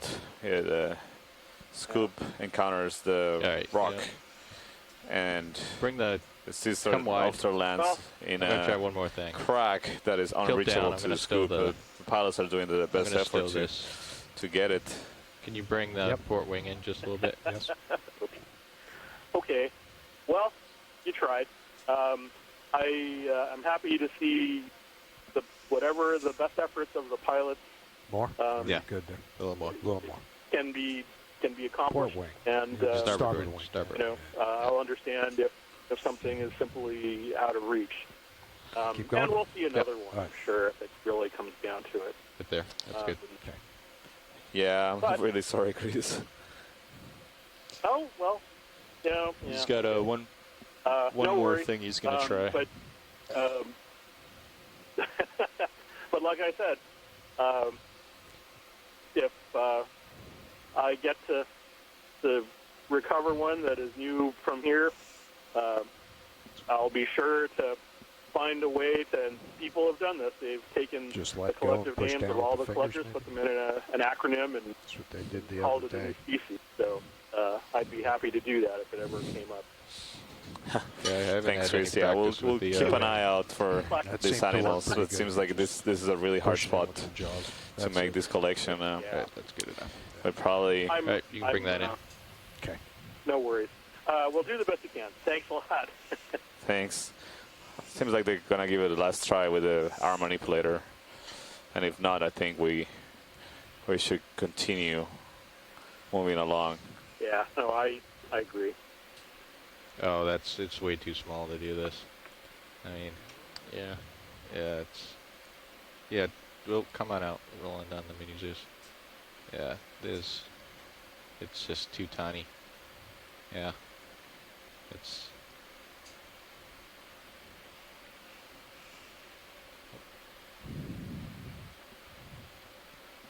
Yeah, it's just too small. Yeah, you'd have to stab them almost. Yeah.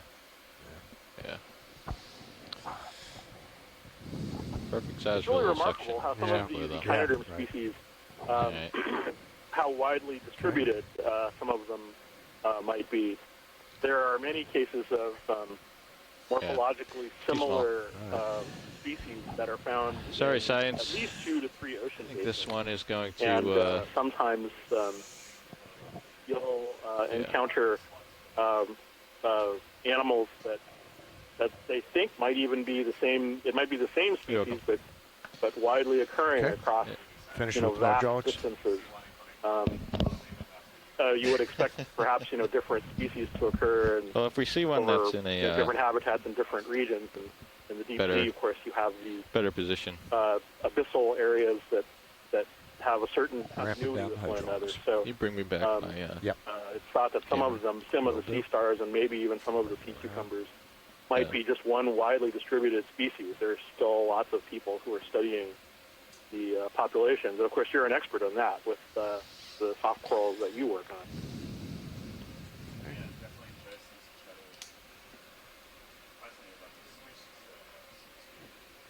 I'm not saying that I'm definitely fascinated about the species that seem to have widespread distribution. Go ahead and call in 30 meters, bearing 015. At all morphologically. Let's go ahead and do 0.2. The world.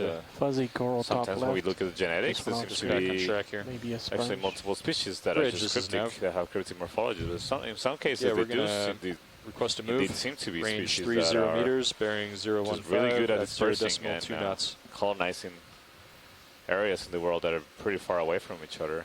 So that's amazing. Those are really good also models to understand the biogeography and how faunas have dispersed throughout the seafloor throughout time. So Chris, we unfortunately had to abandon the attempt of collecting the Systar because it was just extremely hard. No problem. Thank you for trying, and I look forward to your next effort. Have a great dive. I'll be watching. Thanks, Chris. We'll keep an eye out for those cookie stars.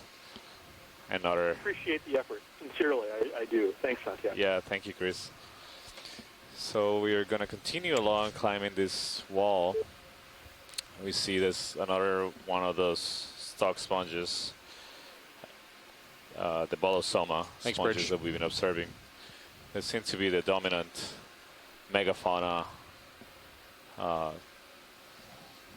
carrying out suspension fitting in this area. Again, Pilot, can we do a quick zoom on the stock of this anemone?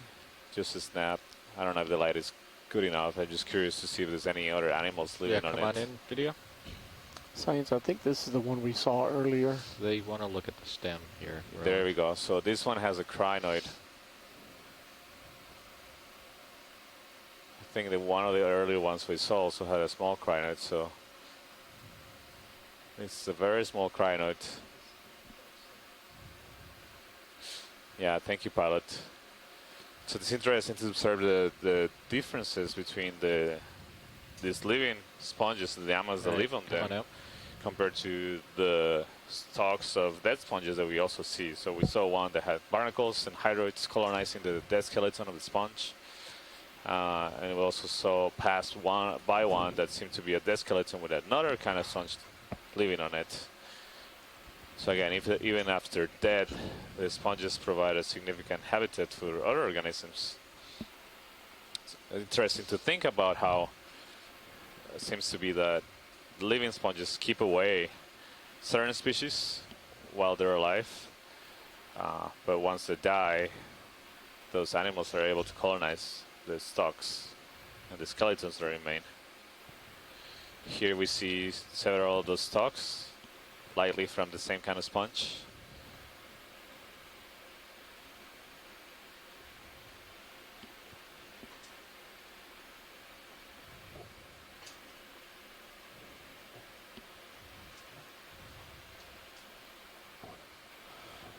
I think you're about to see another one of your stars right below lasers. Where, Roland? It's, never mind, it's not dirt. You could, so as many of you out there probably come down a bit. Know, this was not the primary scheduled just a little bit, diving target today. All right. We were forced to go northward that move should be on the ship due to poor weather conditions in the south. The winds and the wave heights prevented us from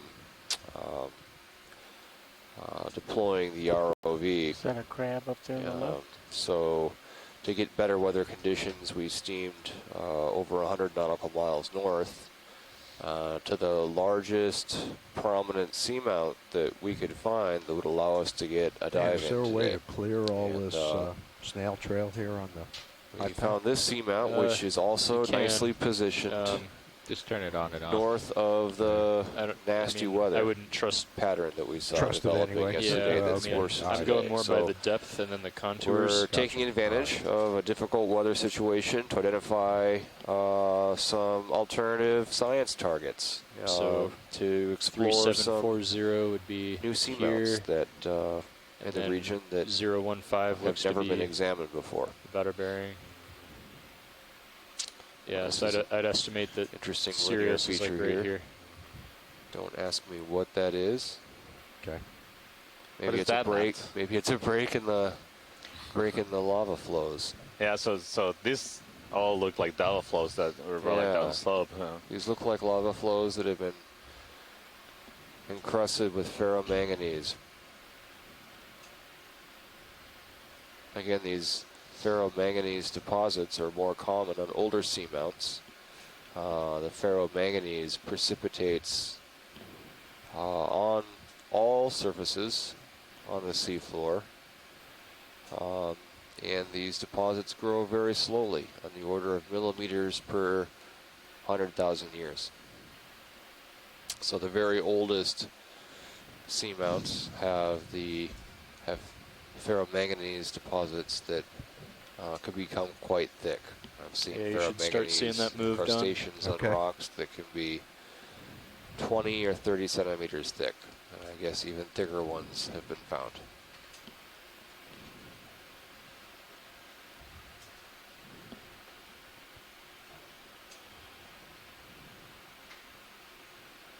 Shrimp in the sand. You want to say the shrimp science? Yes, please. We'll take a look at it. All right, come on in, Roland. So this is the first crustacean, well, the second crustacean. First crustacean was the barnacles that we saw in the stock. Second one that we've seen in this dive, the first shrimp in the dive. Sitting nicely on a pocket of sand, one of the few ones we've searched so far. Right, come on in. During the dive. So here we can get a really nice detail of Max zoom. the general disposition of the body of this shrimp.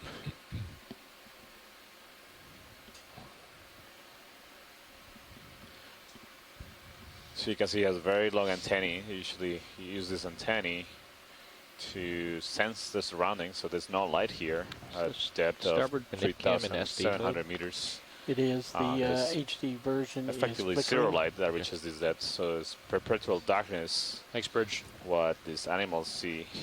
That was the one they changed So out it's last important to have other sensory mechanisms to interact with the environment and detect possible threats, possible prey, and where the seafloor is. And let's come out and get the lasers. This kind of shrimp also are able to swim in the water column. These are commonly seen shrimp, likely in the genus Nematocarcinus. Very common inhabitants of the deep sea. Here on the left we see a dead stalk of a sponge. Again, seems like they have barnacles and hydras growing on it. Maybe another sponge coming up here. That looks like the potbelly sponge that Chris was describing, like the Hyalonema. Let's do a snap on the sponge. Quick snap, yeah. So I think that's exactly what it is. As Chris was describing, it has the brown attachment, it's characteristic, and also the shape of the sponge, the potbelly sponge. We observed one of those earlier. Thank you, pilot. Come on up.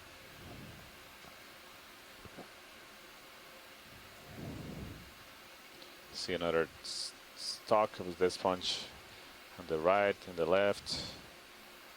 So many of these stalks. sponges. Let's come in the left corner of the camera.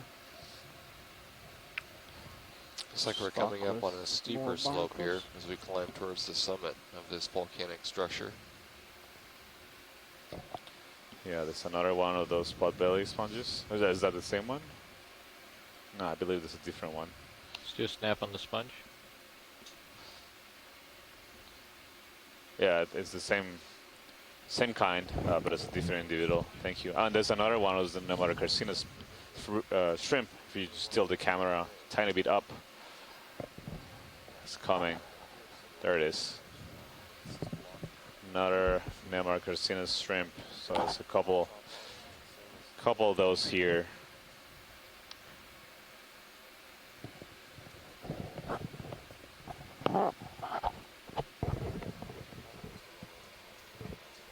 It's looking straight at us.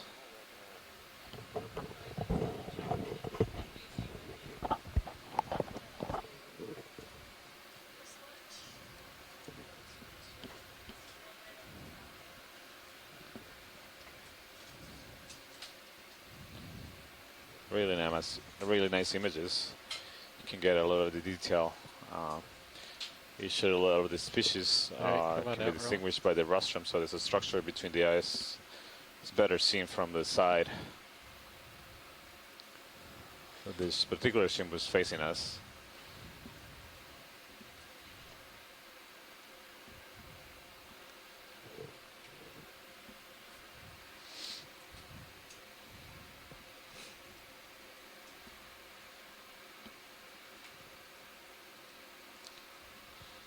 So there's not a tremendous amount of abundance of organisms here, a large biomass, and that's a reasonable expectation. About done by now. Pilot I see at the top left corner, there's a yellow urchin.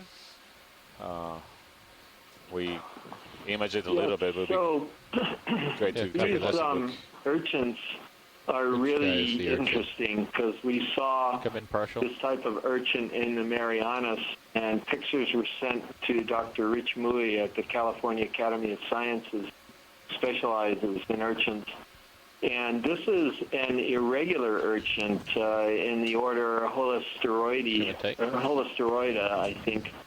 At least that's what it looks like. It's very similar to what we saw in the Marianas.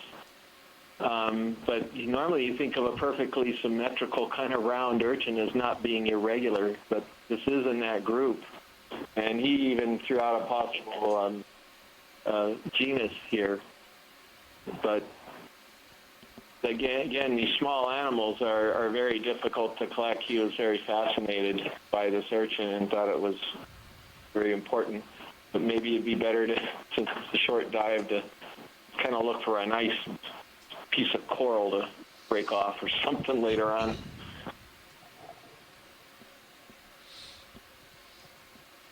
Yeah, I agree, Chris. Unless others want to give a go at it. Let me ask the pilots, see how confident they feel about the previous collection attempt. Come out a little bit, video. How big is this thing? Keep coming out to the lasers. Ooh. And we can give it a shot. The bottom looks a little bit smoother here. Yeah. So let's come out wide, video. Let's get the hydraulics up, Don. Coming up. Yeah, I want to come up a few meters, Don. Roger that. Video switching out. Yeah, I think it would be interesting to try to give it a shot, a collection of these unusual urchins. As we were warned by Chris Ma, these are likely very delicate. Well, we're going to try to use the scoop tool that the ROV pilots designed to be able to collect very delicate samples. We successfully used it to collect a couple of samples, collected a mushroom coral in our first dive. Yeah, it looks like Sirius is still moving. I think that delays a little more than 5 minutes. Really nice samples of stony Jeff coral. said it was 5 to 7. Yeah. We tried to use it just a few minutes ago to collect a Systar.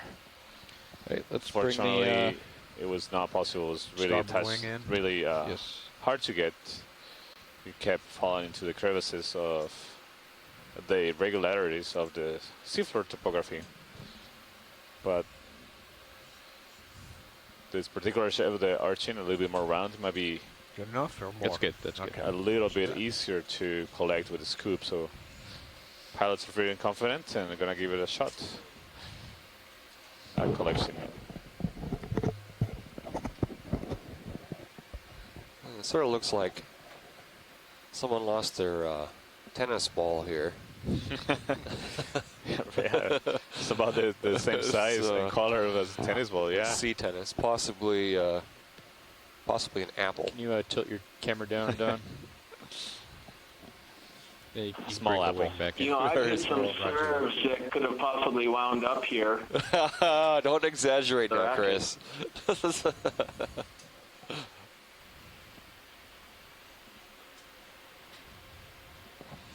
Shoot for that port bio box also. Yeah. Okay.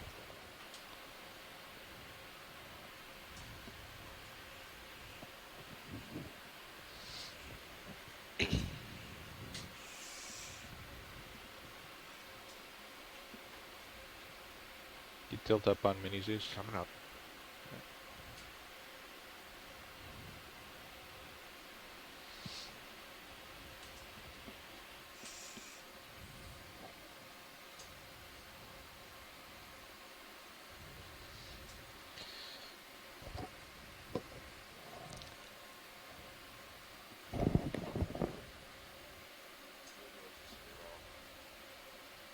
Oh.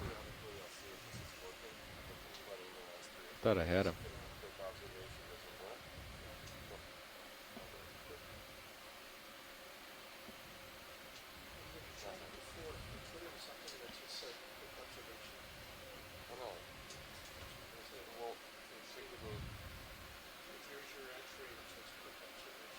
Yes, you click this, and it lets you just gives you a box.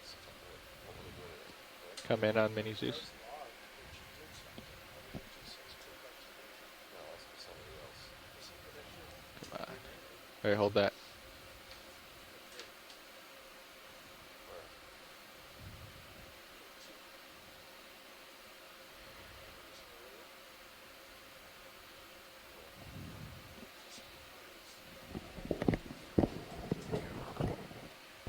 Oh no. Well, it seems like you got it. Oh no.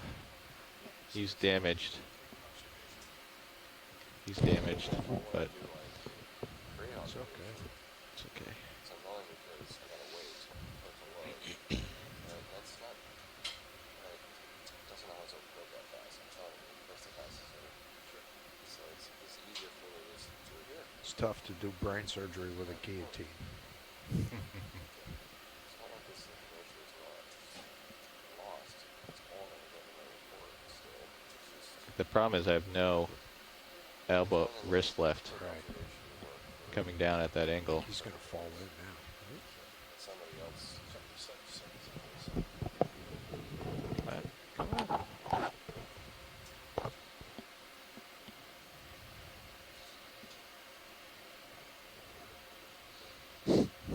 Ping pong.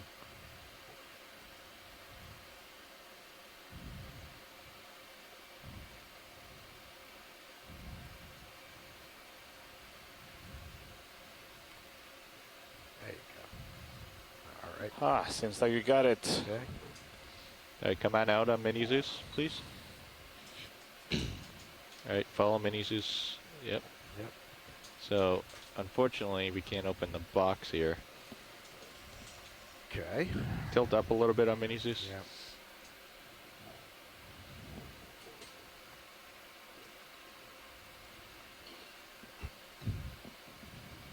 Want me to try and bump it out a little and see, or you think we're too hard now? We're, I can see on the port manip that's just not going to happen. Ah, okay. All right. Very, very gently.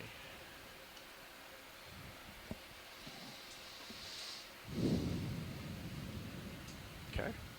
Say when. Oh, hold on. Hold on.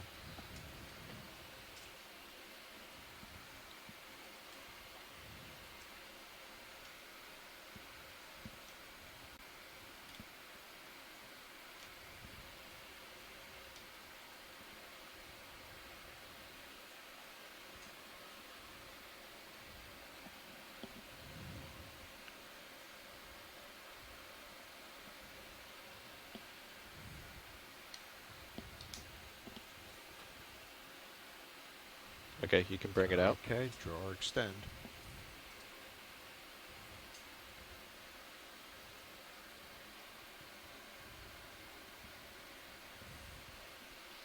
That's it.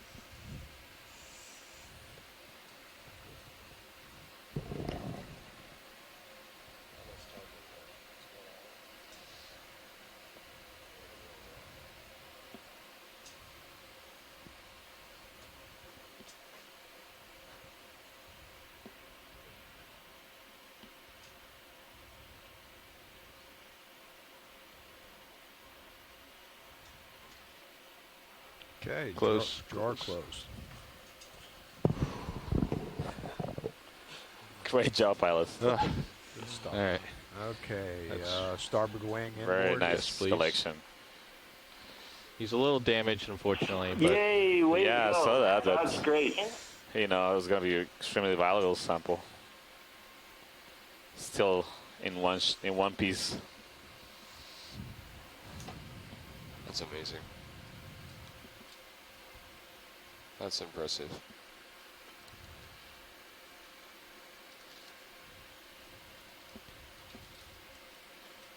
Nice sampling effort all around.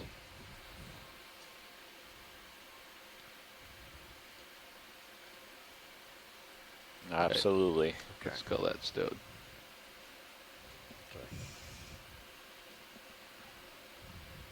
I had to redeem myself for missing the Systar. You can bring the wing back out. Okay. Starboard wing outboard. There you go. All set. All right. Good.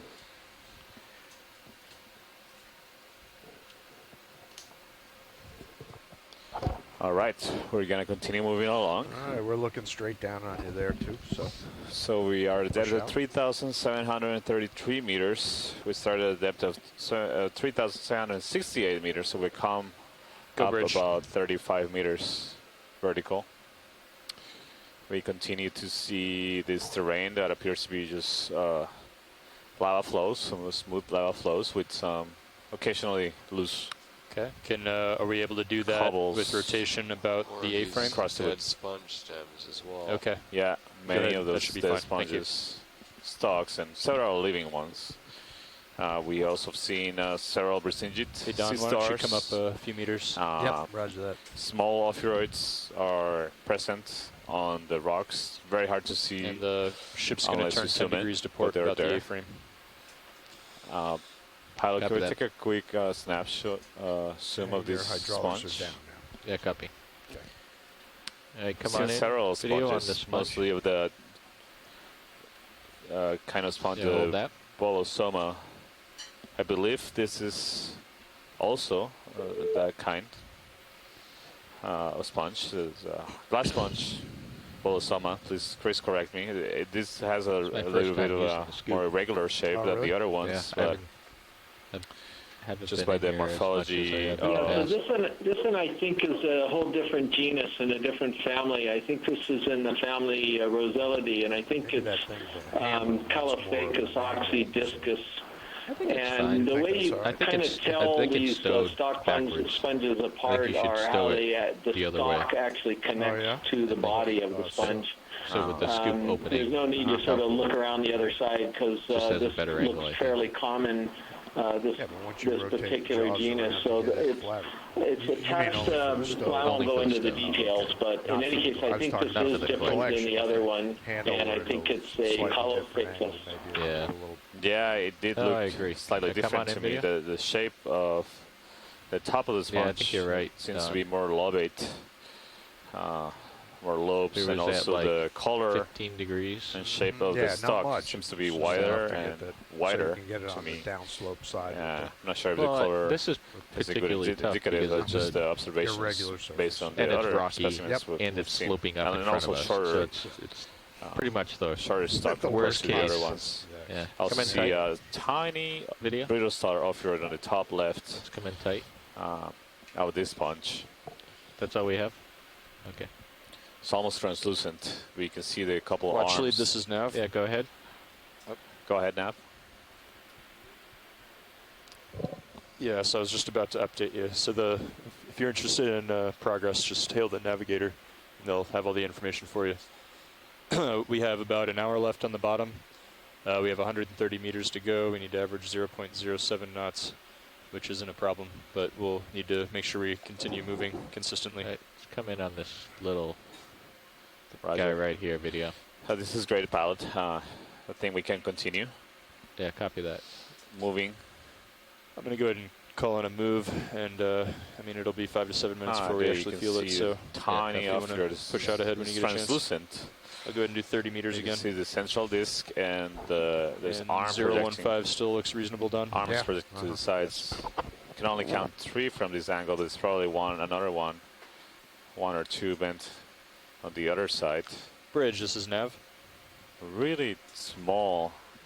Yeah, and we'd like to request a ship move. Range 30 kind meters, bearing 015 at 0.2 knots.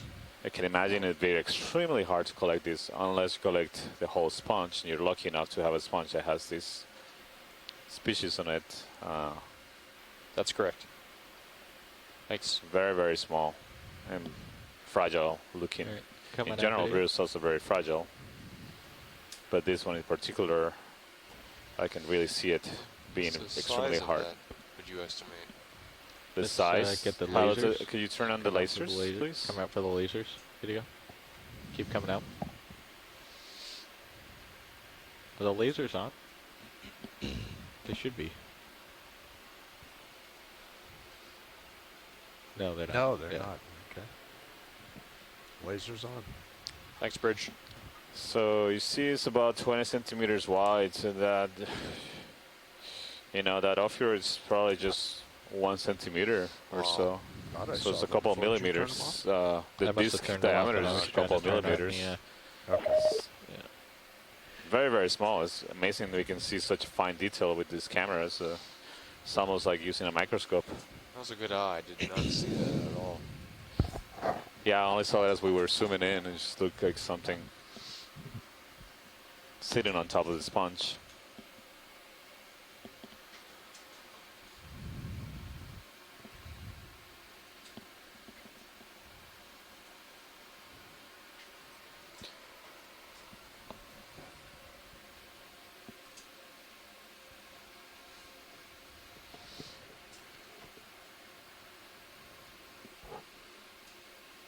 So as we continue moving upslope, we do lateral moves to see what's on the sides of our field view. So how do you describe this terrain now, Matt? Yeah, this looks like the end of the lava flow, or the lava flow has broken up significantly into boulders and cobbles that are all manganese encrusted.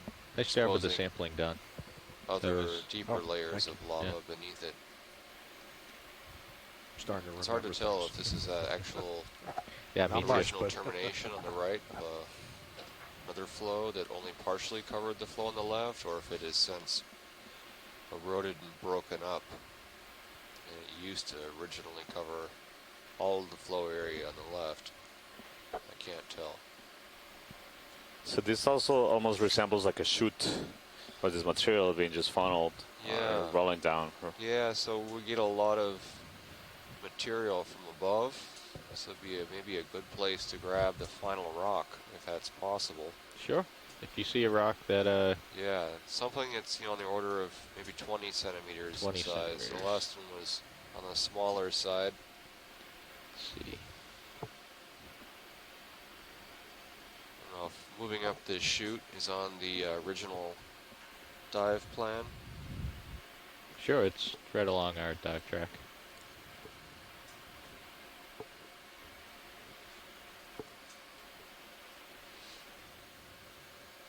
I'm having a hard time. Oh, there's the lasers. So that one's pretty small. Maybe one of these two up here. Yeah, that's looking pretty nice, actually. What you just had. Either one of those. If they're loose, maybe the one on the right is better. It's hard to... Yeah, copy that. I'll give it a shot.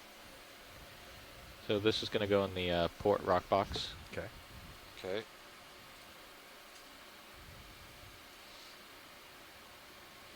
Hydraulics ramped up.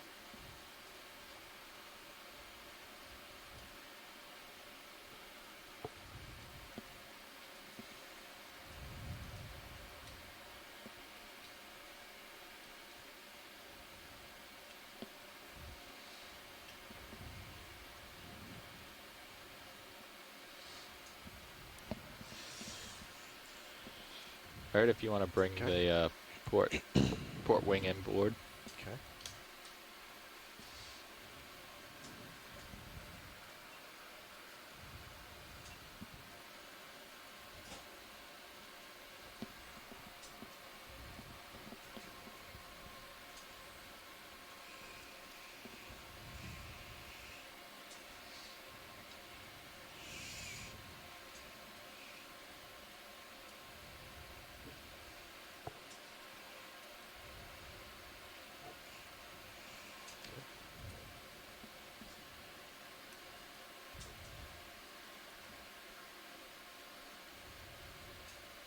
Yeah.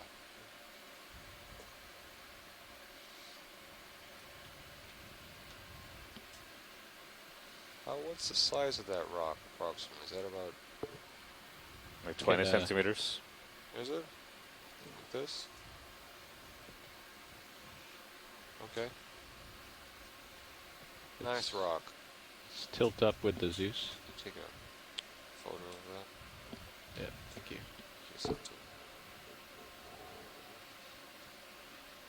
All right, let's zoom in video.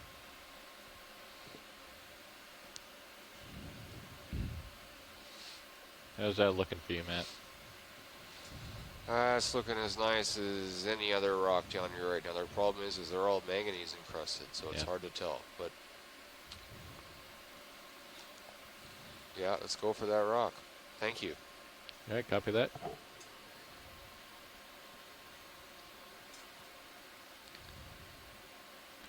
All right, let's do it.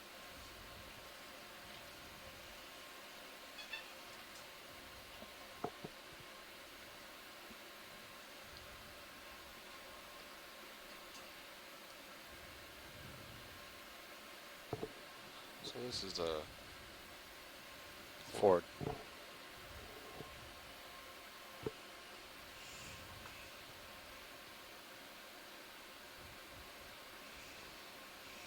Wonderful. Nice job. You should start seeing that move pretty soon, Don. Okay, if you haven't already. No, I haven't noticed anything yet.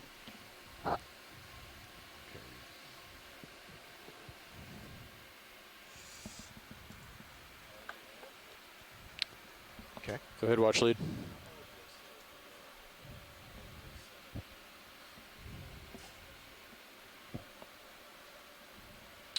$3720. Hydraulics off. All right, copy. You got the waypoint, Nav, on that?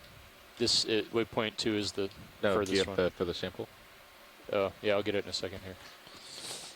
Well, do you want me to stay here, or do you want me All to right, move? pilot, I see. I got to find based on the depth anyway. See something sticking out white right in front of us. Yeah, you're fine. The USBL is useless, so I'm using our depth and our Looks range like a different up kind of sponge. slope. Yeah, it's all over the place. So 37432 015. Yeah, so it's probably more like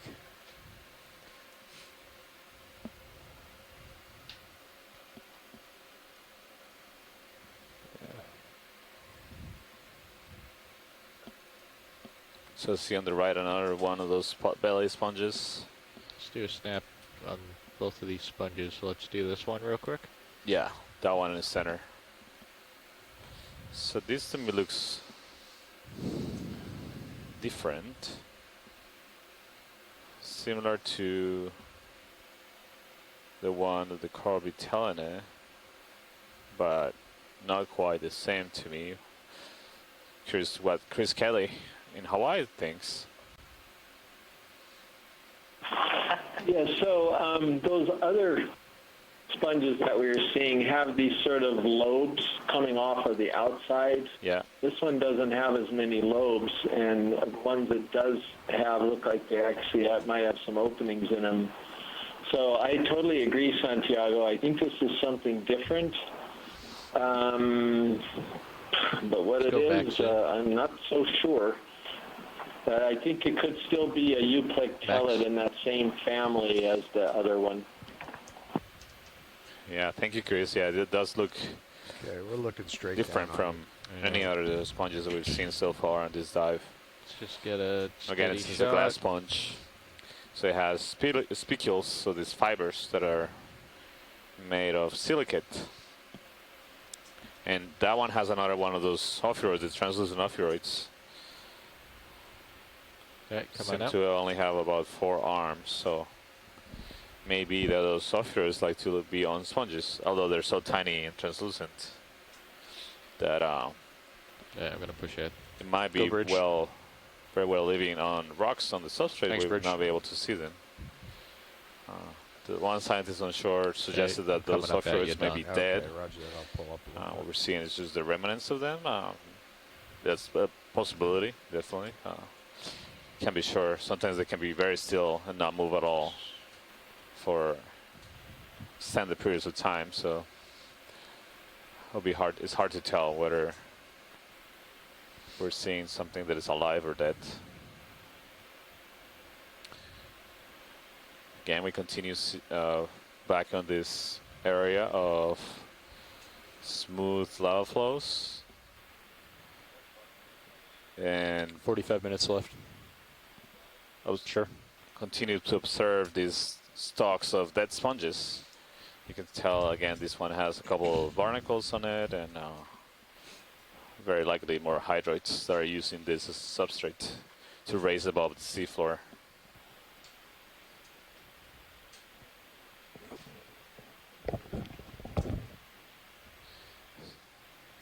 So our navigator and pilot right now are changing positions.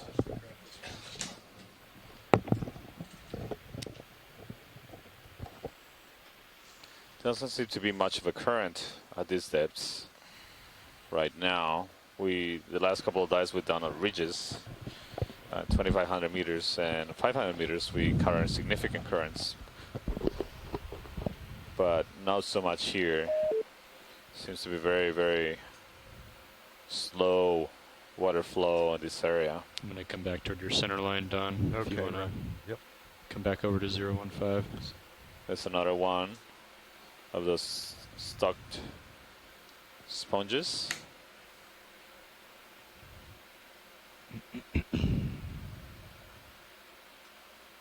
On the upper left corner, and in the center we see another one of those cookie stars, which I've tended to collect. As we learned from experience, it was pretty hard to collect it. But pilot, can we take a quick zoom to see if it's the same kind of the sea star that is below the lasers? Sure. I want to make sure that it's something that we imaged earlier, or perhaps something new.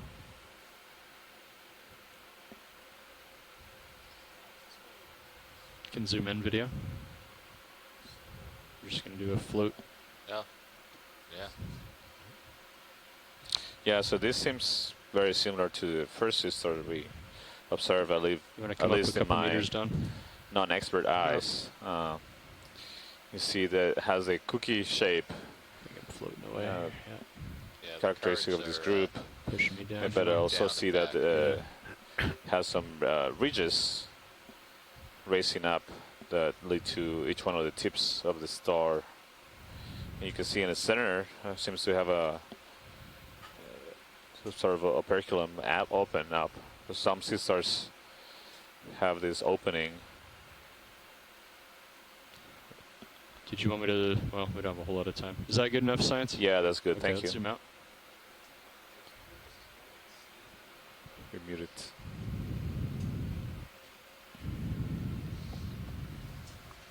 We haven't seen the diversity of corals that we've observed on the Coming up, down, and pushing out. previous dives. Roger that. Right. I'm hoping we might see more at the summit of this structure. Yeah, it's definitely something that we might expect. Though something to keep in mind also is that we are about 1,000 meters deeper than we were a couple of days ago, so that could play a factor in the kind of species that we may be able to see. But yeah, definitely I would have expected by now to have seen at least 1 or 2 different species of corals.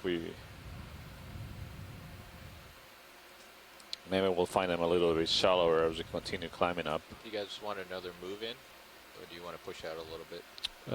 Probably start. Yeah, probably go ahead and call it in. Yeah, and just do the same thing.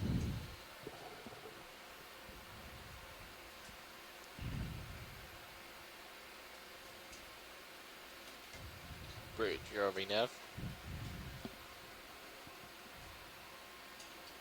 Do you want to do a snap zoom video?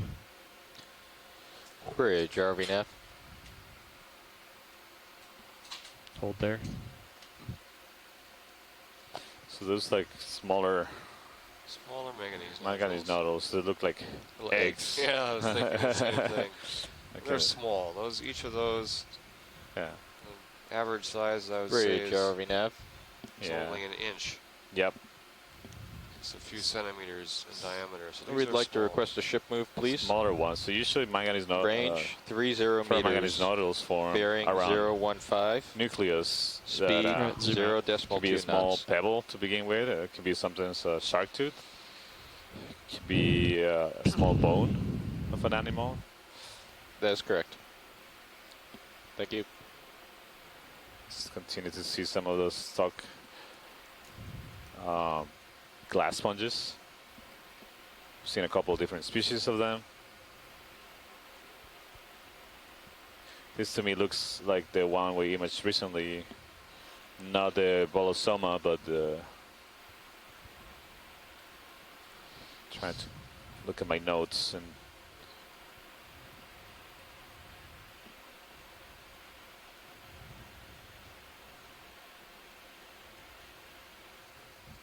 Any interest, or do we want to move on?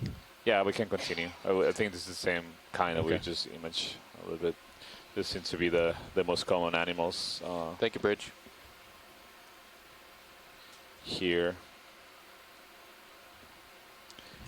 So yeah, a handful of species of glass sponges seem to be the dominant or most abundant suspension-feeding fauna What's along this this here? wall, There's just dead or along sponge. this slope, No. I Go should ahead and zoom say, in. of the seamount. What is this? That looks like a base of one of the base. stalks of the sponge. Yeah. And hold there. Yep. I think that's what it is. Okay, you can zoom out. We can keep forging ahead to the summit where we're more likely to encounter, at least we hope, we'll be more likely to encounter greater diversity.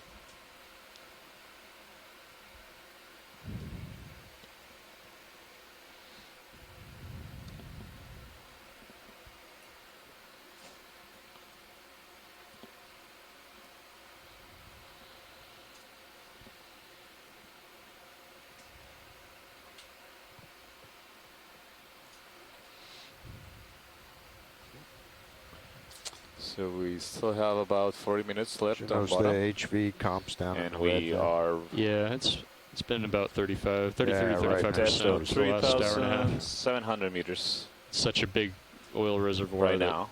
you know, you We lose a lot. started at You go the down to pressure. 3,000. Yeah, you have the whole transformer. 68 meters. Even though it's a double. Yeah. We've covered Like, distance it's about just so much 70. volume.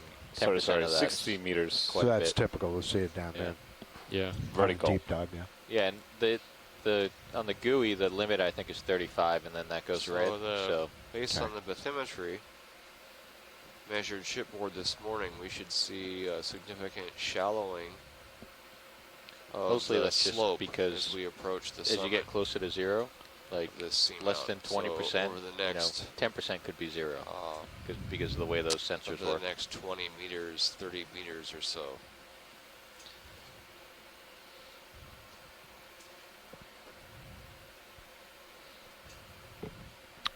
Well, I'm just going to keep mowing the lawn here, going back and forth until you see anything of interest. Watch lead. That sounds like a good plan.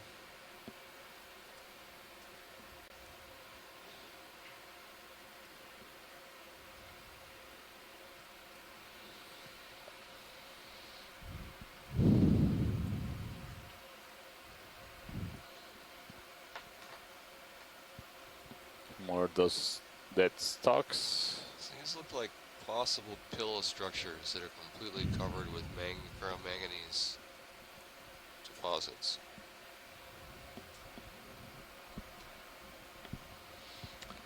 And again, the thickness of those ferromanganese There's a coral there.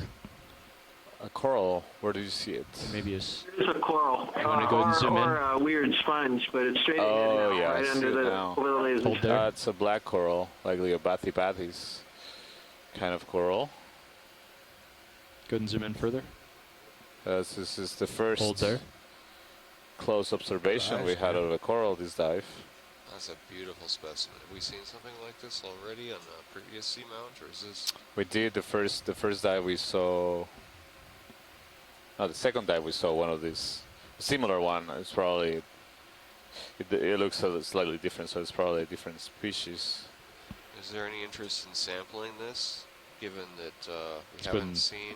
Just pause the ship much move, I guess. diversity in At this corals? point. I think I saw something a little bit Great, to the Jeremy left of Neff. this as well. Yeah. Is it Pilot, also could a you coral? Can we stop the ship here, please? Zoom out, please. Left. I can get a tighter shot. Saw something on the left. That was yellow. You see it? I'm going to go for a collection here. On the I think they're talking about it. center. Would you like left. me to go for the black coral or the yellow organism?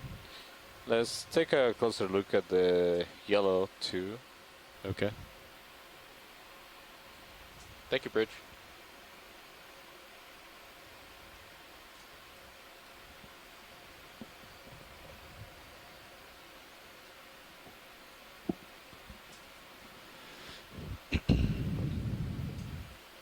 It looks like a sponge. Go ahead and zoom in. Partial. This Hold looks there. like a dead coral sponge skeleton. I think that's good enough for observation. Yeah, I think we can go back to the Okay, zoom black out. coral.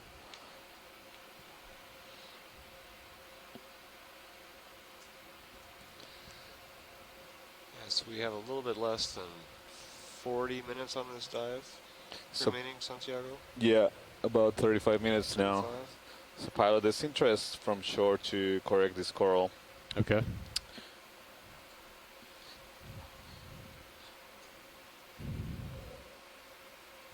Be great if we could bring up the mountain that's attached to it. Two port or full. Yeah, we'll have to go for starboard. I don't think it will fit in the bio, but Oh man, Santi, don't be so negative. you can ask the pilots. Going to try and cut it or grab it? Cut it. Cut it. Okay. So this kind of coral is a black coral. I think it's in the genus Bathybathy's. And it's very bendy, so it has a Your hydraulics are skeleton ramped that up. Okay. beneath those tentacles looks black. It would be great if before collecting pilot we can get a closer look Sure. at whether there's small animals, associates living on it. Just trying And to get set also, up so that my don't get blown around too much by the current. Sure, yeah.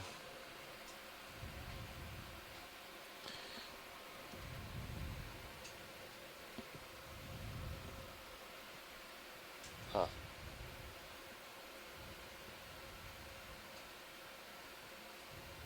It's also nice to get good images of the polyps because once we collect it, those polyps will retract and we'll never see them out again. So this is a unique opportunity to image Okay, go ahead and zoom in this video. animal in its natural environment, natural behavior as well. You see those rows of dangling structures, those are tentacles, and coming out from each one of the branches, the center dark filaments, those are the branches. They have a proteinaceous skeleton. They're made up as proteinaceous skeleton.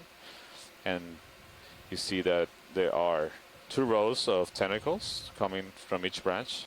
And in the middle of those tentacles is the mouth of each one of the polyps. All right, so the we'll want to use the starboard bio box. Sorry, I use the word retract of the polyps, but the technical word is contract in this case. So they don't have a place to go into. Would you mind handing me the binder there?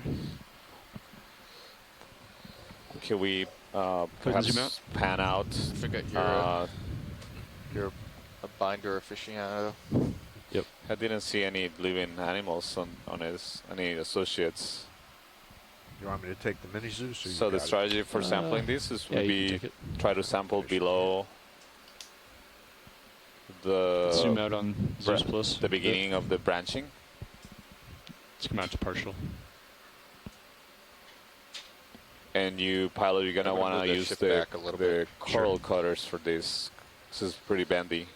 I'm sorry, watch lead. Can you repeat? I was just remarking that you wanna use the coral cutters for this. Yes, absolutely. Because it's very bendy, and try to target below the area where the branches start to happen. Okay. The starting of the branches is an important character to identify the species. Okay, so you want to cut it fairly I'd like low to then? request a ship move, please. Yes, please. Towards the base. Okay. 15 meters, bearing 200 at a speed 0.2 knots. That's fine. Okay. So you see this coral is not that big. It's probably 25 centimeters wide. Yes. It's hard to tell the height because this angle looking at the ROV or sticking up perpendicular to the ROV.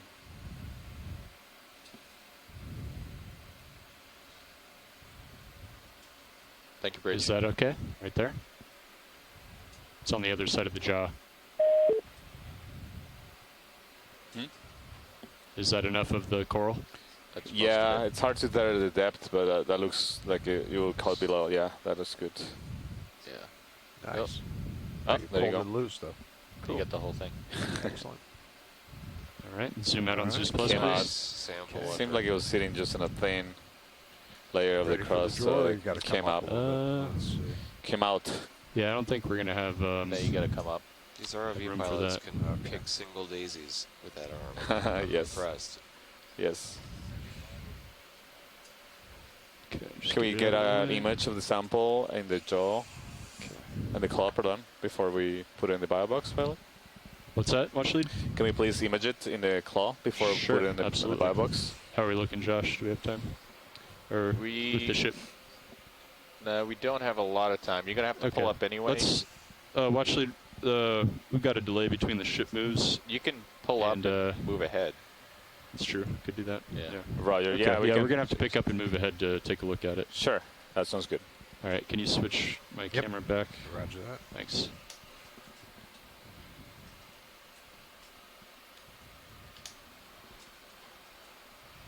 Thanks. Okay, coming up.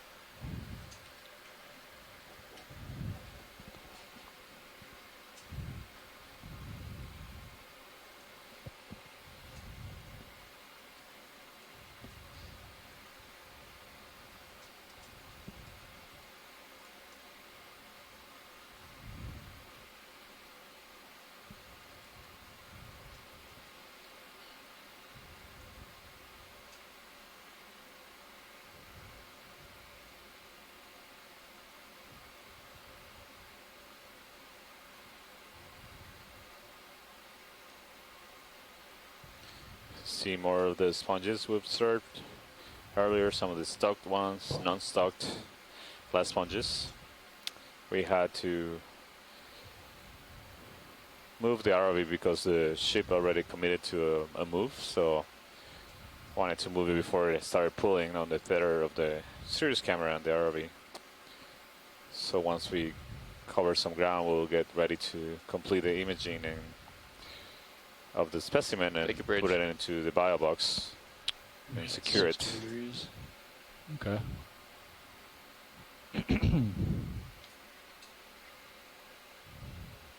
Yeah, you that should be good. Yeah. Okay.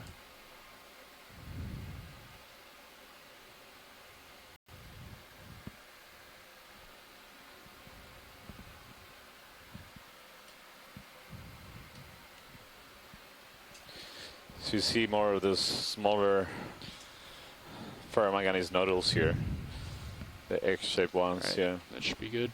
Yeah, you want to go ahead and they're relatively abundant. bring the drawer out with the starboard between the bio box. appear to be Roger below. There's nothing else in there, right? No. So, negative. Okay, let me just make sure these are retracted on the port side. Okay, coming out with the drawer. So you can get some images now. This was once an active Go ahead and zoom volcano. in. Video.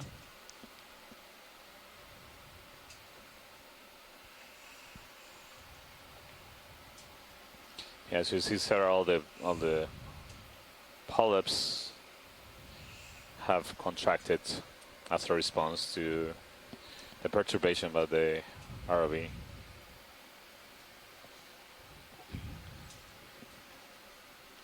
Yeah, that's great. Thank you, pilot.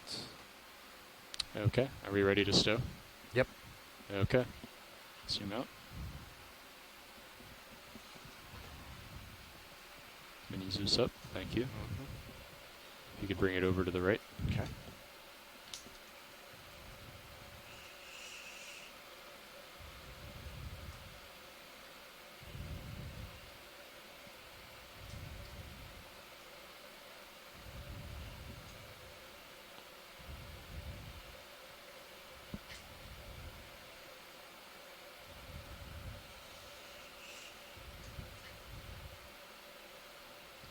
This is a sample of Bathypathis. Is being stored in the starboard inner biobox. We're at the depth of 3,090 meters, though we collected it at a depth of about 2,700 meters. We just had to move the ROV to catch up with the movement of the ship before it was being pulled by it. It had to be. This move had to be done to prevent having the ROV being pulled by the tether and the Sirius camera system as well. Oh, scraping the edge there.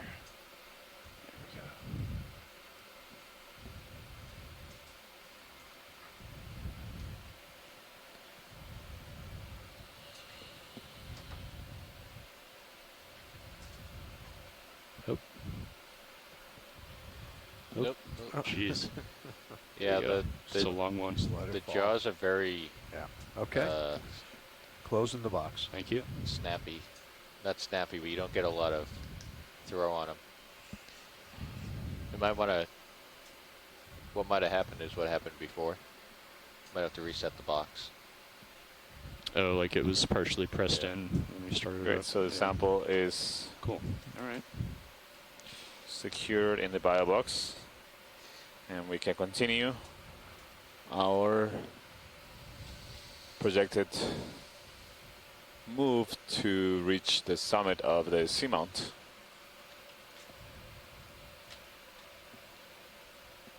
Good. Good. Yeah, copy that. All right. Just back And around. craft hydraulics secure. Roger.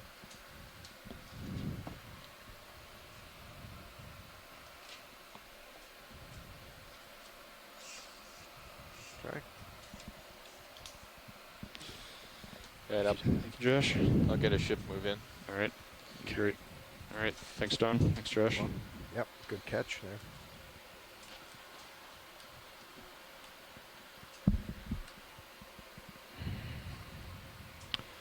All right. You can. Okay. Hydraulics are off. Thank you. Yeah, you can come down if Yep. 6 meters or so. Yep. Coming down. Bridge RV nav. All right. Back with you, watch lead. I'd like to request a ship move. Range 30 meters. Bearing 015 degrees. Speed 0.2 knots. Oh, there's another sponge there, Santiago. Mm-hmm. Would you like to take a closer look at that? Yes, please. Okay. That's correct. Yeah. I thought I saw something else, but no. It was just a shadow. Can we take a quick look at this Couple of big sponges here. Yeah, there's a couple of different kinds. So.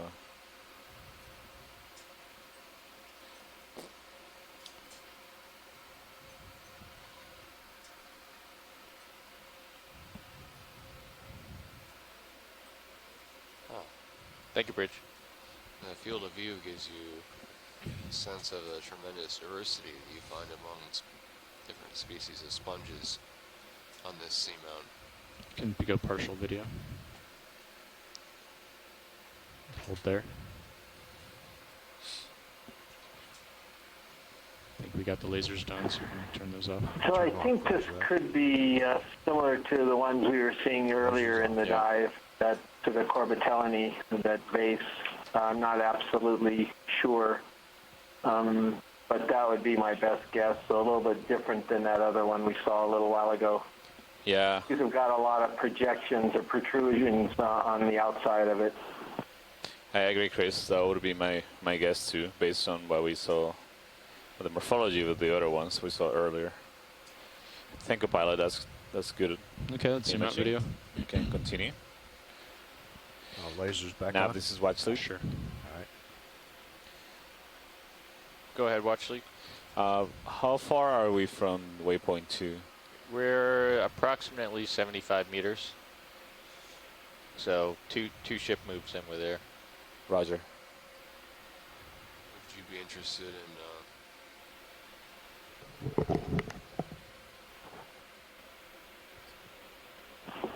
This sponge that's coming up here is a little bit different. This is actually called Saccocalyx, and I think it's the first record for this particular dive. It's a fairly common stock sponge, again in that same family, the Eupectelidae. So just a quick snap zoom would suffice. I'm sure the videographers are familiar with this one because we've shot it plenty of times. Great, yeah. But yeah, it's a good first record for the Seamount. Yeah, another species of sponge, and I see an anemone attached to the stock of this sponge.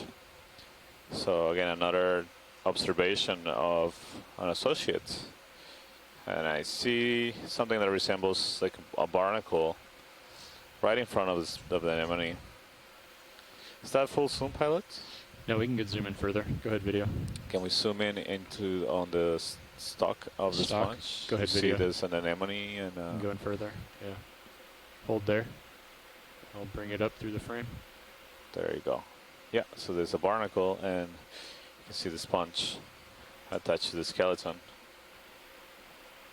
So we've seen these stalks on both dead and alive sponges, providing habitat or attachment for barnacles and anemone in this case. We also saw what seemed to be a different kind of sponge growing on a stalk, that stalk. Also seen crinoids on the stalks of a different kind of anemone, of sponges. So they seem to be important substrates for a lot of zoom in tighter. Different organisms that associate with sponges. Hold there. Why the change in the color of the stalk of this sponge, Santiago? Seems to be like the lower part of the sponge might have some dead tissue in the outer part. Could this possibly be a result of the anemone? A result of the anemone. I would be more inclined to say that it's the anemone came afterwards.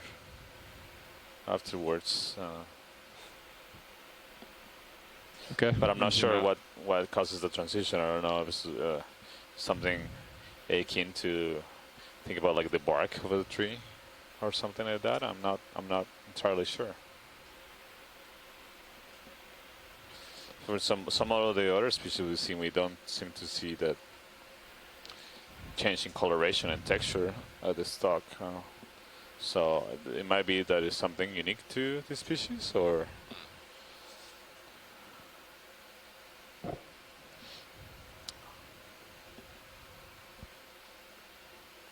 we see some more of those dead stalks, dead sponge stalks attached to the rocks still.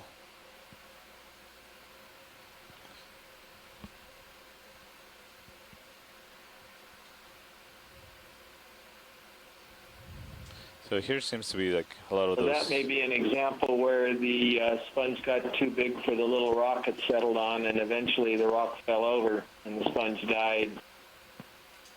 Right, yeah, it chose the wrong rock to settle on.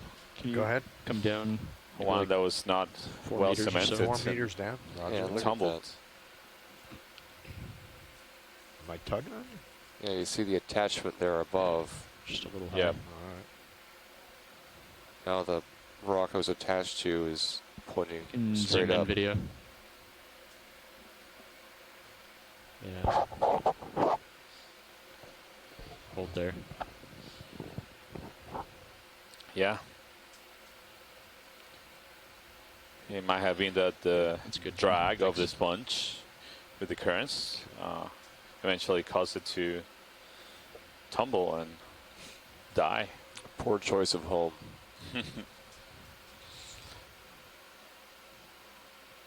You see more on the surface of these rocks. You see more of those dark tracks with appear to be as if there was an animal track, so an animal that crawl along the top of the rock and clean it off of sediment. Although we actually haven't seen any potential candidates to have been causing these, what seem to be like tracks. Haven't seen any sea cucumber holothurians or any gastropod snails or any other animals that we could attribute this kind of patterning on the rocks. Yeah, I'm not sure that it looks like a piece of mucus, nothing living. Okay, you can zoom out. Again, more of these small egg-shaped ferromanganese nodules.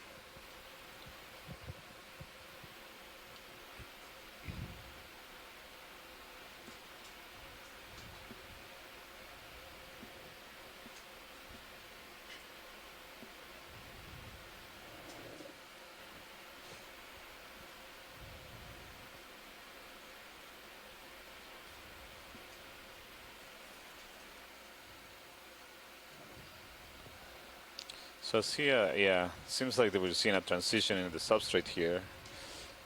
Less of that, those more smooth, continuous lava flows, and a lot more of these ferromanganese nodules. And much more, or many more pockets of sediment in between the nodules, so good places for the sediment to fill in the cracks in between. Ship has been steady for a little while. I can put in another 30 meters. Yeah, let's just do what you need to do to get us to the waypoint. Right now the ROV is at a depth of 3,685 meters. Bridge, RV Nav. Like to request a ship move. We have range 30 approximately meters. 15 minutes left on the bottom. Bearing 015. So we are speed 0.2 knots. Nearing the end of our dive. That is correct, thank you.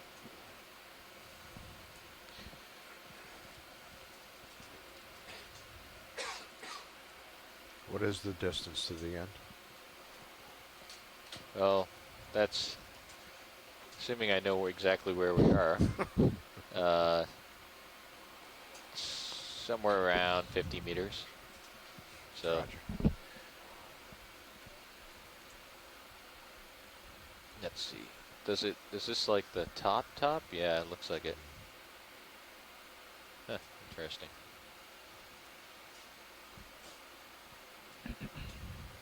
Maybe something else here, Santiago.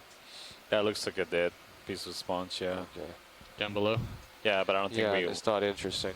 Okay. I think we want to continue, see if we can reach the edge of the top of the Seamount before we had to take off. Seems like we're pretty close to it. It'd be great to reach it and see what the top of the Seamount looks like. That looks like we're passing another one of those, perhaps one of the pot belly sponges.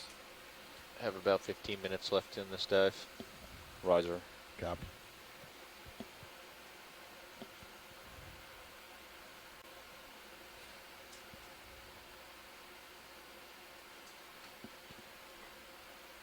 Where are those animal tracks? Yeah, but no animal. You want to do a partial zoom?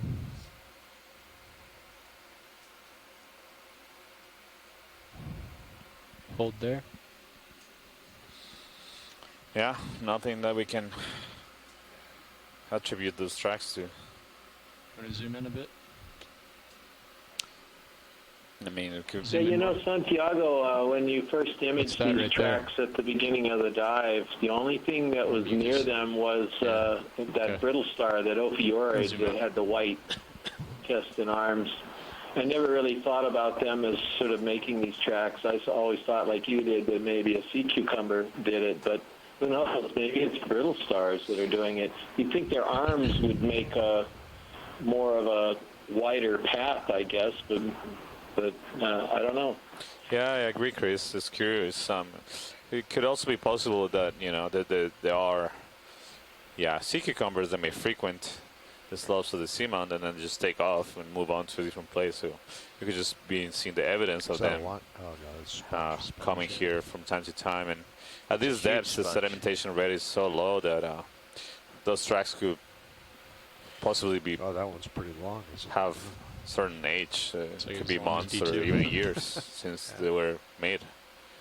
We know that that's the case for tracks on sediment. Some of them can be, depends where you are in the world, in areas that don't get a lot of sedimentation, like the Central South Pacific or Central North Pacific. Those tracks can be many years old and remain there. Yeah, well, actually, this sponge stock appears to be maybe 7 or 8 feet long. More than that. I think more than that? Yeah. Yeah, it's extremely long. Yeah. It's longer than the average lasers on? Yeah, they're height of a person. This stock, you can imagine. Sorry, they are. It's so small compared to the how much it looked like, or how much it would have stuck out when it was alive. Let's go investigate the base. Really large animal. Yeah, if that's a sponge stock, that's got to be the longest stock, for one of these skinny stocks like the Caliphacus that I've ever seen. Can you zoom in the stock? That's amazing. Yep. I get the impression there might be some banding to it, or he just disconnected from the rock, huh? Maybe it got so long that. Yeah. No, for a moment I thought I saw some banding as resembling a bamboo coral, but no, I think it's just that's what it is, a sponge stock that is incredibly long. It'll be really amazing to see one of these still standing alive. Thank you, pilot. Okay, zoom out. Yeah, so this sponge stock is as long or as our ROV is. Well, how long is D2, you know? What are the dimensions with D2? Is it about 10 feet long? Yeah, So. I'm trying to think. 6 feet wide, 10 feet long, 8 feet tall. That's what I had in mind, yeah. Is that with the rock boxes out there too? That's a good question. So maybe as tall as this sponge when it was standing, maybe as tall as the ROV is. The ROV, when you see it in person, is pretty impressive. It's very tall. About, pilots were just saying about 8 feet. So gives you a sense of scale of how large this stock is. Or Thank you, Bridge. So appears that we are pretty close to the top of the Seamount. Should be seeing a flat top in the next few minutes. Well, serious sonar. It's hard to say, I guess. We don't quite see the flat put top another yet. move in. According to the bathymetry. We won't finish it, but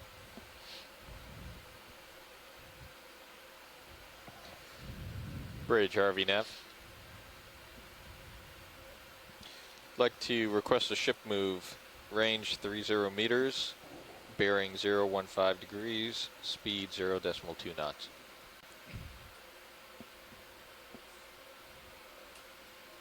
Good copy.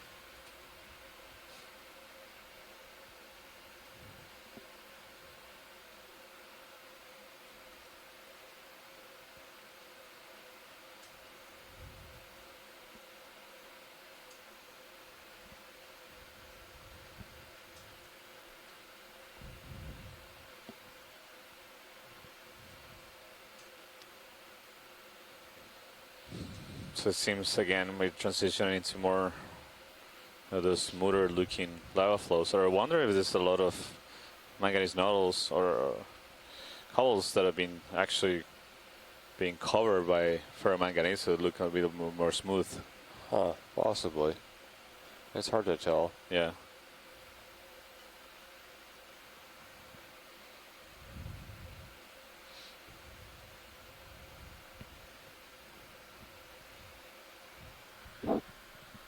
Is it getting shallower up there now?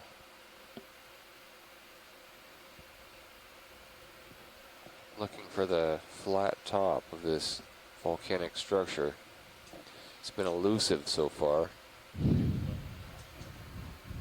Looks like it's starting to level off. Yeah. Seems like just looking at the sonar. Having a decrease in the slope here.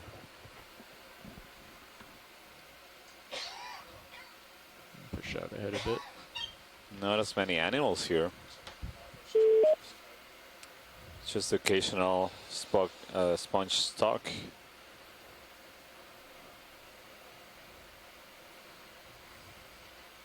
The abundance reminds me of deeper dives, where we just see very sporadic sponges. Yeah. At 5,000 or 6,000. Amazed. To the right. Amazed that we saw only one coral the whole dive so far. Oh, that was the only coral? The black coral? Yeah. Wow.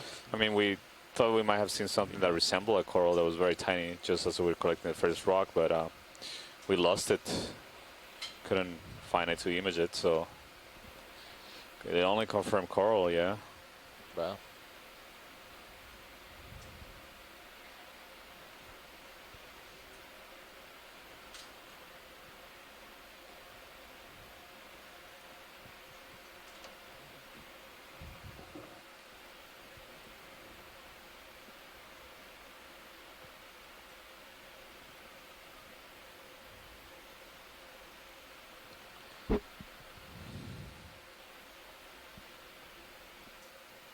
Yeah, it's just a field of view is dominated by smooth ferromanganese encrusted surface.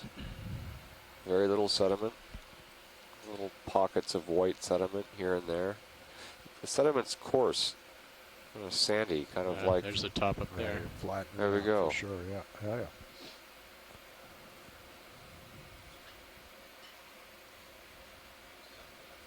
Yeah. One little sponge maybe directly ahead. Yeah. It seems a familiar one for this dive. This is a really spectacular view.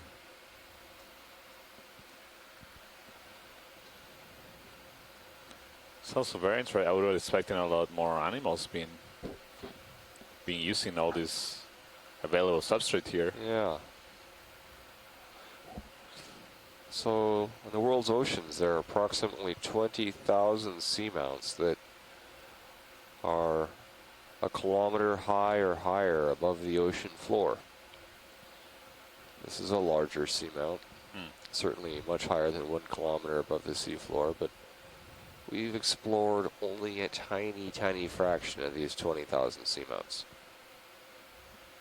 And even on this one seamount, we traverse a narrow line. We illuminate a narrow line that's only a couple of 100 meters long. This narrow line only covers a small fraction of the potential height of this seamount. I'm going to guess the seamount rises 2,000 or 3,000 meters above the ocean floor.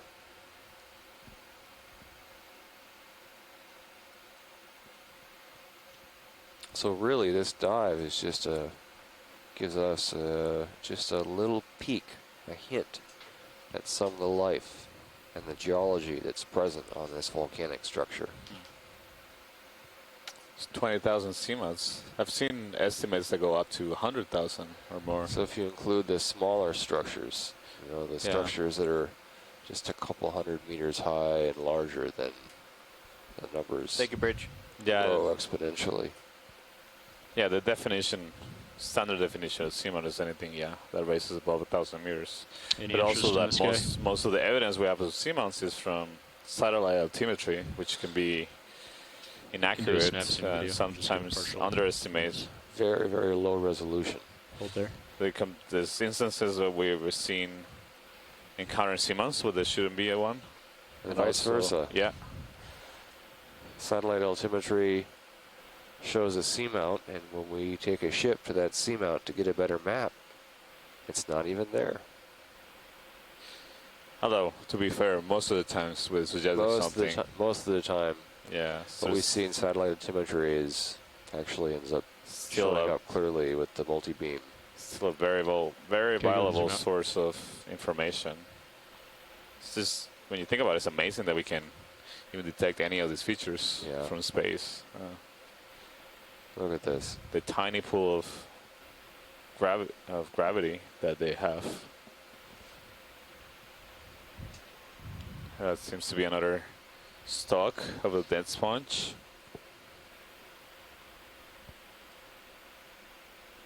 Maybe a Systar passing by the lasers. Oh, yeah. Okay. We can take a look at him. No, it's fine. I think we can. What about this stock over here? No, I think it's fine. I would like to get as far as we can. Yeah, they said they're not interested. Last few minutes that we get. That looks like another cookie star. We imaged a couple of those, try to collect one. Unfortunately, it was pretty hard to collect. So the sediment cover is increased quite a bit. It's still a very thin layer, but the sediment is spread more broadly over the surface. It's almost the appearance of ripple marks on the surface as well.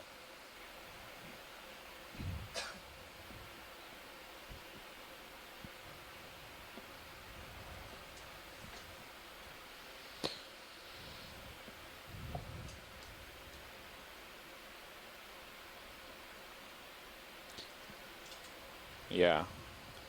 Still, it's a very thin layer of sediment that gives you an indication that there's not a lot of sedimentation in this area. We are in a part of the world where there's very little nutrients in the seawater, at the upper part of the water column, because there's strong stratification of waters. Very warm waters in the top of the cold, deep water. 2 minutes. Not a lot of mixing, not a lot of replenishment of nutrients from deep to shallow. Well, so I think just about on the flat top here, you can see on the D2 sonar that we can see well out to 25, 30 meters. And we have about 2 minutes left in the dive. Maybe we can take a peek at the flat surface before we had to come up. You want to brighten it up, video, as much as you can? Yeah, it looks like there's ripple structures. Maybe it's the way the sediment has been distributed across this flat surface and the presence of the ocean current passing over the top of this seamount.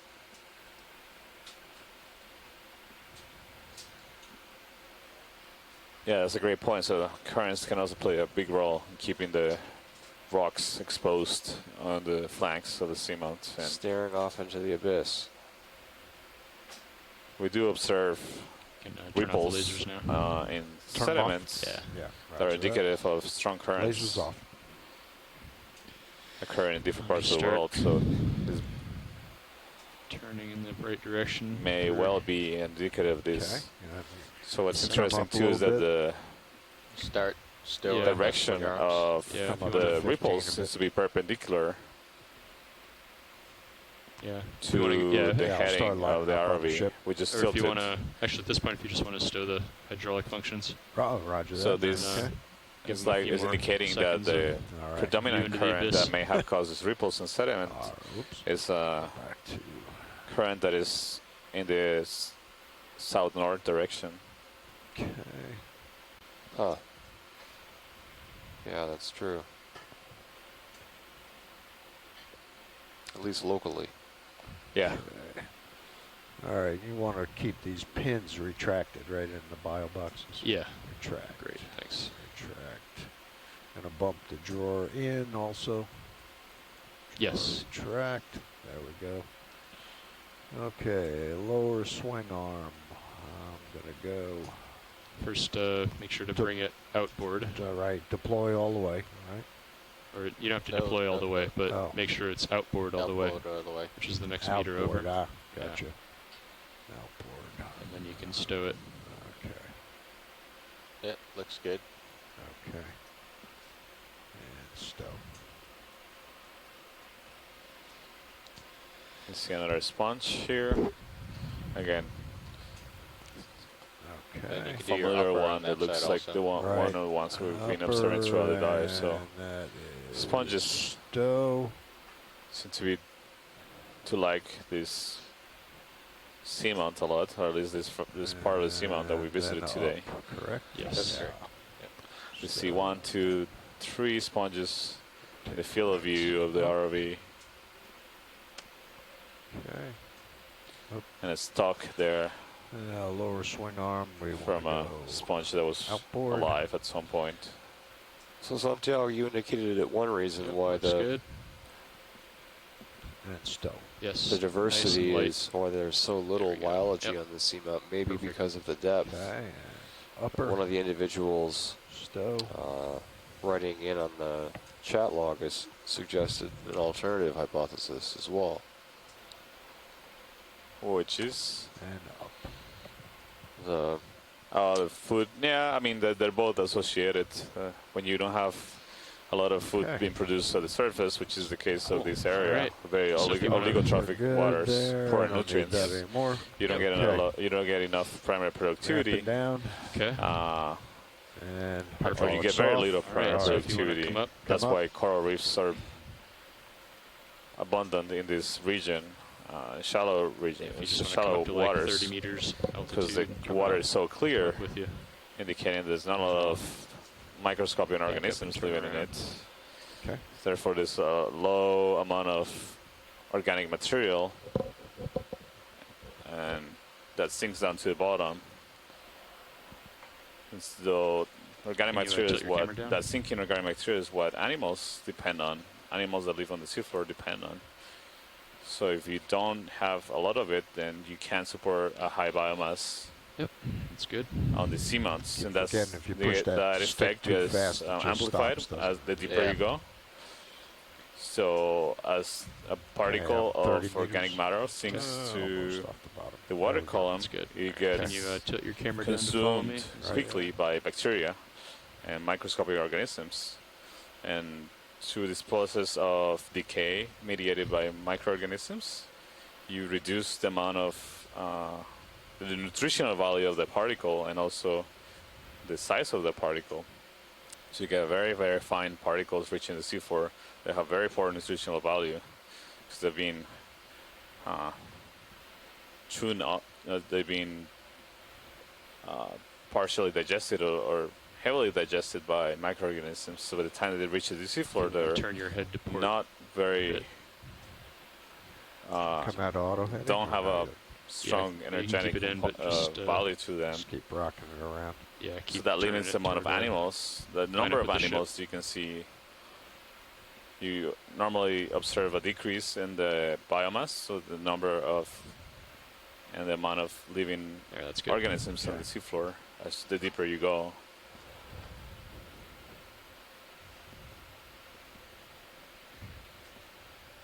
So we are leaving the seafloor, and we ended the dive at this point at the summit of the mapped area of the Seamount that we've been calling Seamount Leoso.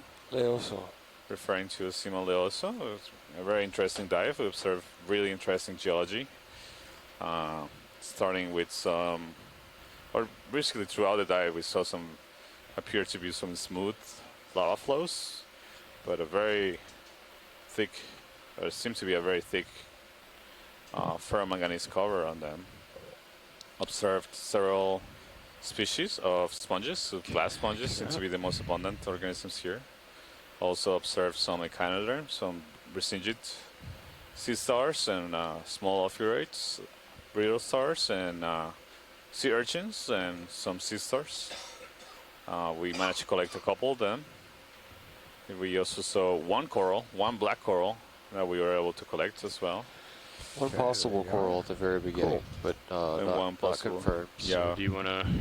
We could either stay here saw a good diversity of animals also living on dead stocks. Stocks of dead sponges. So we saw anemone and barnacles and some crinoids there. Might be around the So making use of the available substrate that raises them above the We'll go until we seafloor. lose bottom lock. I don't think there's anything out ahead of us. So thank you everybody that joined us today for this dive, including all the scientists on shore that stayed up in very late hours on the East Coast and also in Japan and Russia, Moscow, and also in Hawaii. So thank you all for joining us, and it was a very interesting dive. And tomorrow we'll be having another really interesting dive on a unknown seamount. One that has a very defined crater at its summit. Yeah. I'm going to try 65. It's a really interesting topography that we've seen in the seafloor. So we'll be planning the dive tonight, heading there and trying to make some new maps and deciding on a dive site through the course of the night, and should be a pretty exciting dive tomorrow as well. Okay, for me to pick up speed here. So looking forward to have all of you with us tomorrow for the next dive. Yeah, a little bit. I'll go for 70. So the ROV was going to take about 30 meters. Yeah. 2 hours, a little bit over 2 hours to get to the surface. So we'll sign out momentarily and we'll leave you to the water column portion of the ascent of the ROV and the Sirius camera.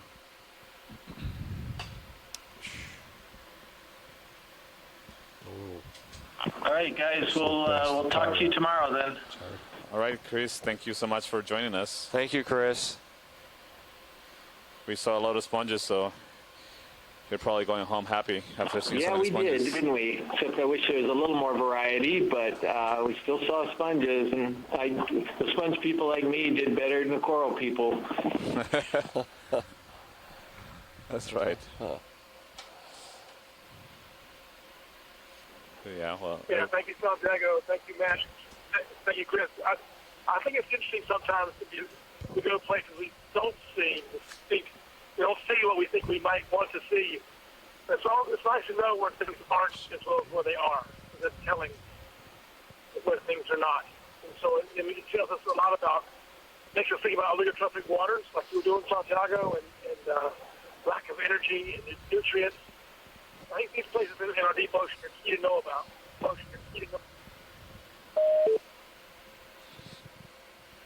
Yeah, thank you, Tim. That's nice job. Yeah, thank you.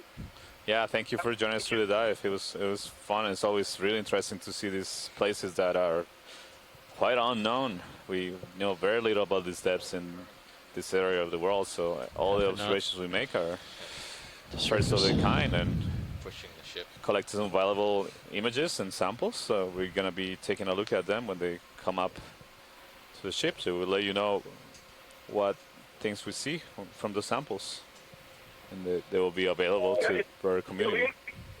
It will be interesting to see tomorrow on this, I'll call it an adjacent, to see if it has similarly the same kind of fauna as here or something really different. Over 100 meters. Right. I look forward to seeing that. I mean, we're comfortable. It looks like in the same region. Whatever you want to do now. It's What do you comparable. normally do? Half a knot forward? Half a knot over ground. Great dive, guys. Thanks. Great job on the camera work tonight. And all of you guys, great job. Yeah, the pilots, the whole ROV team, and So the ROV and video team did a great job today. Some challenging sampling that happened today. Off the bottom. Worked pretty good. We would like to request that the ship start making way through the water at half a knot over ground. Yeah, we look forward to comparing our observations from this seamount to Thank you. tomorrow's seamount and the rest of the observation we make throughout the cruise.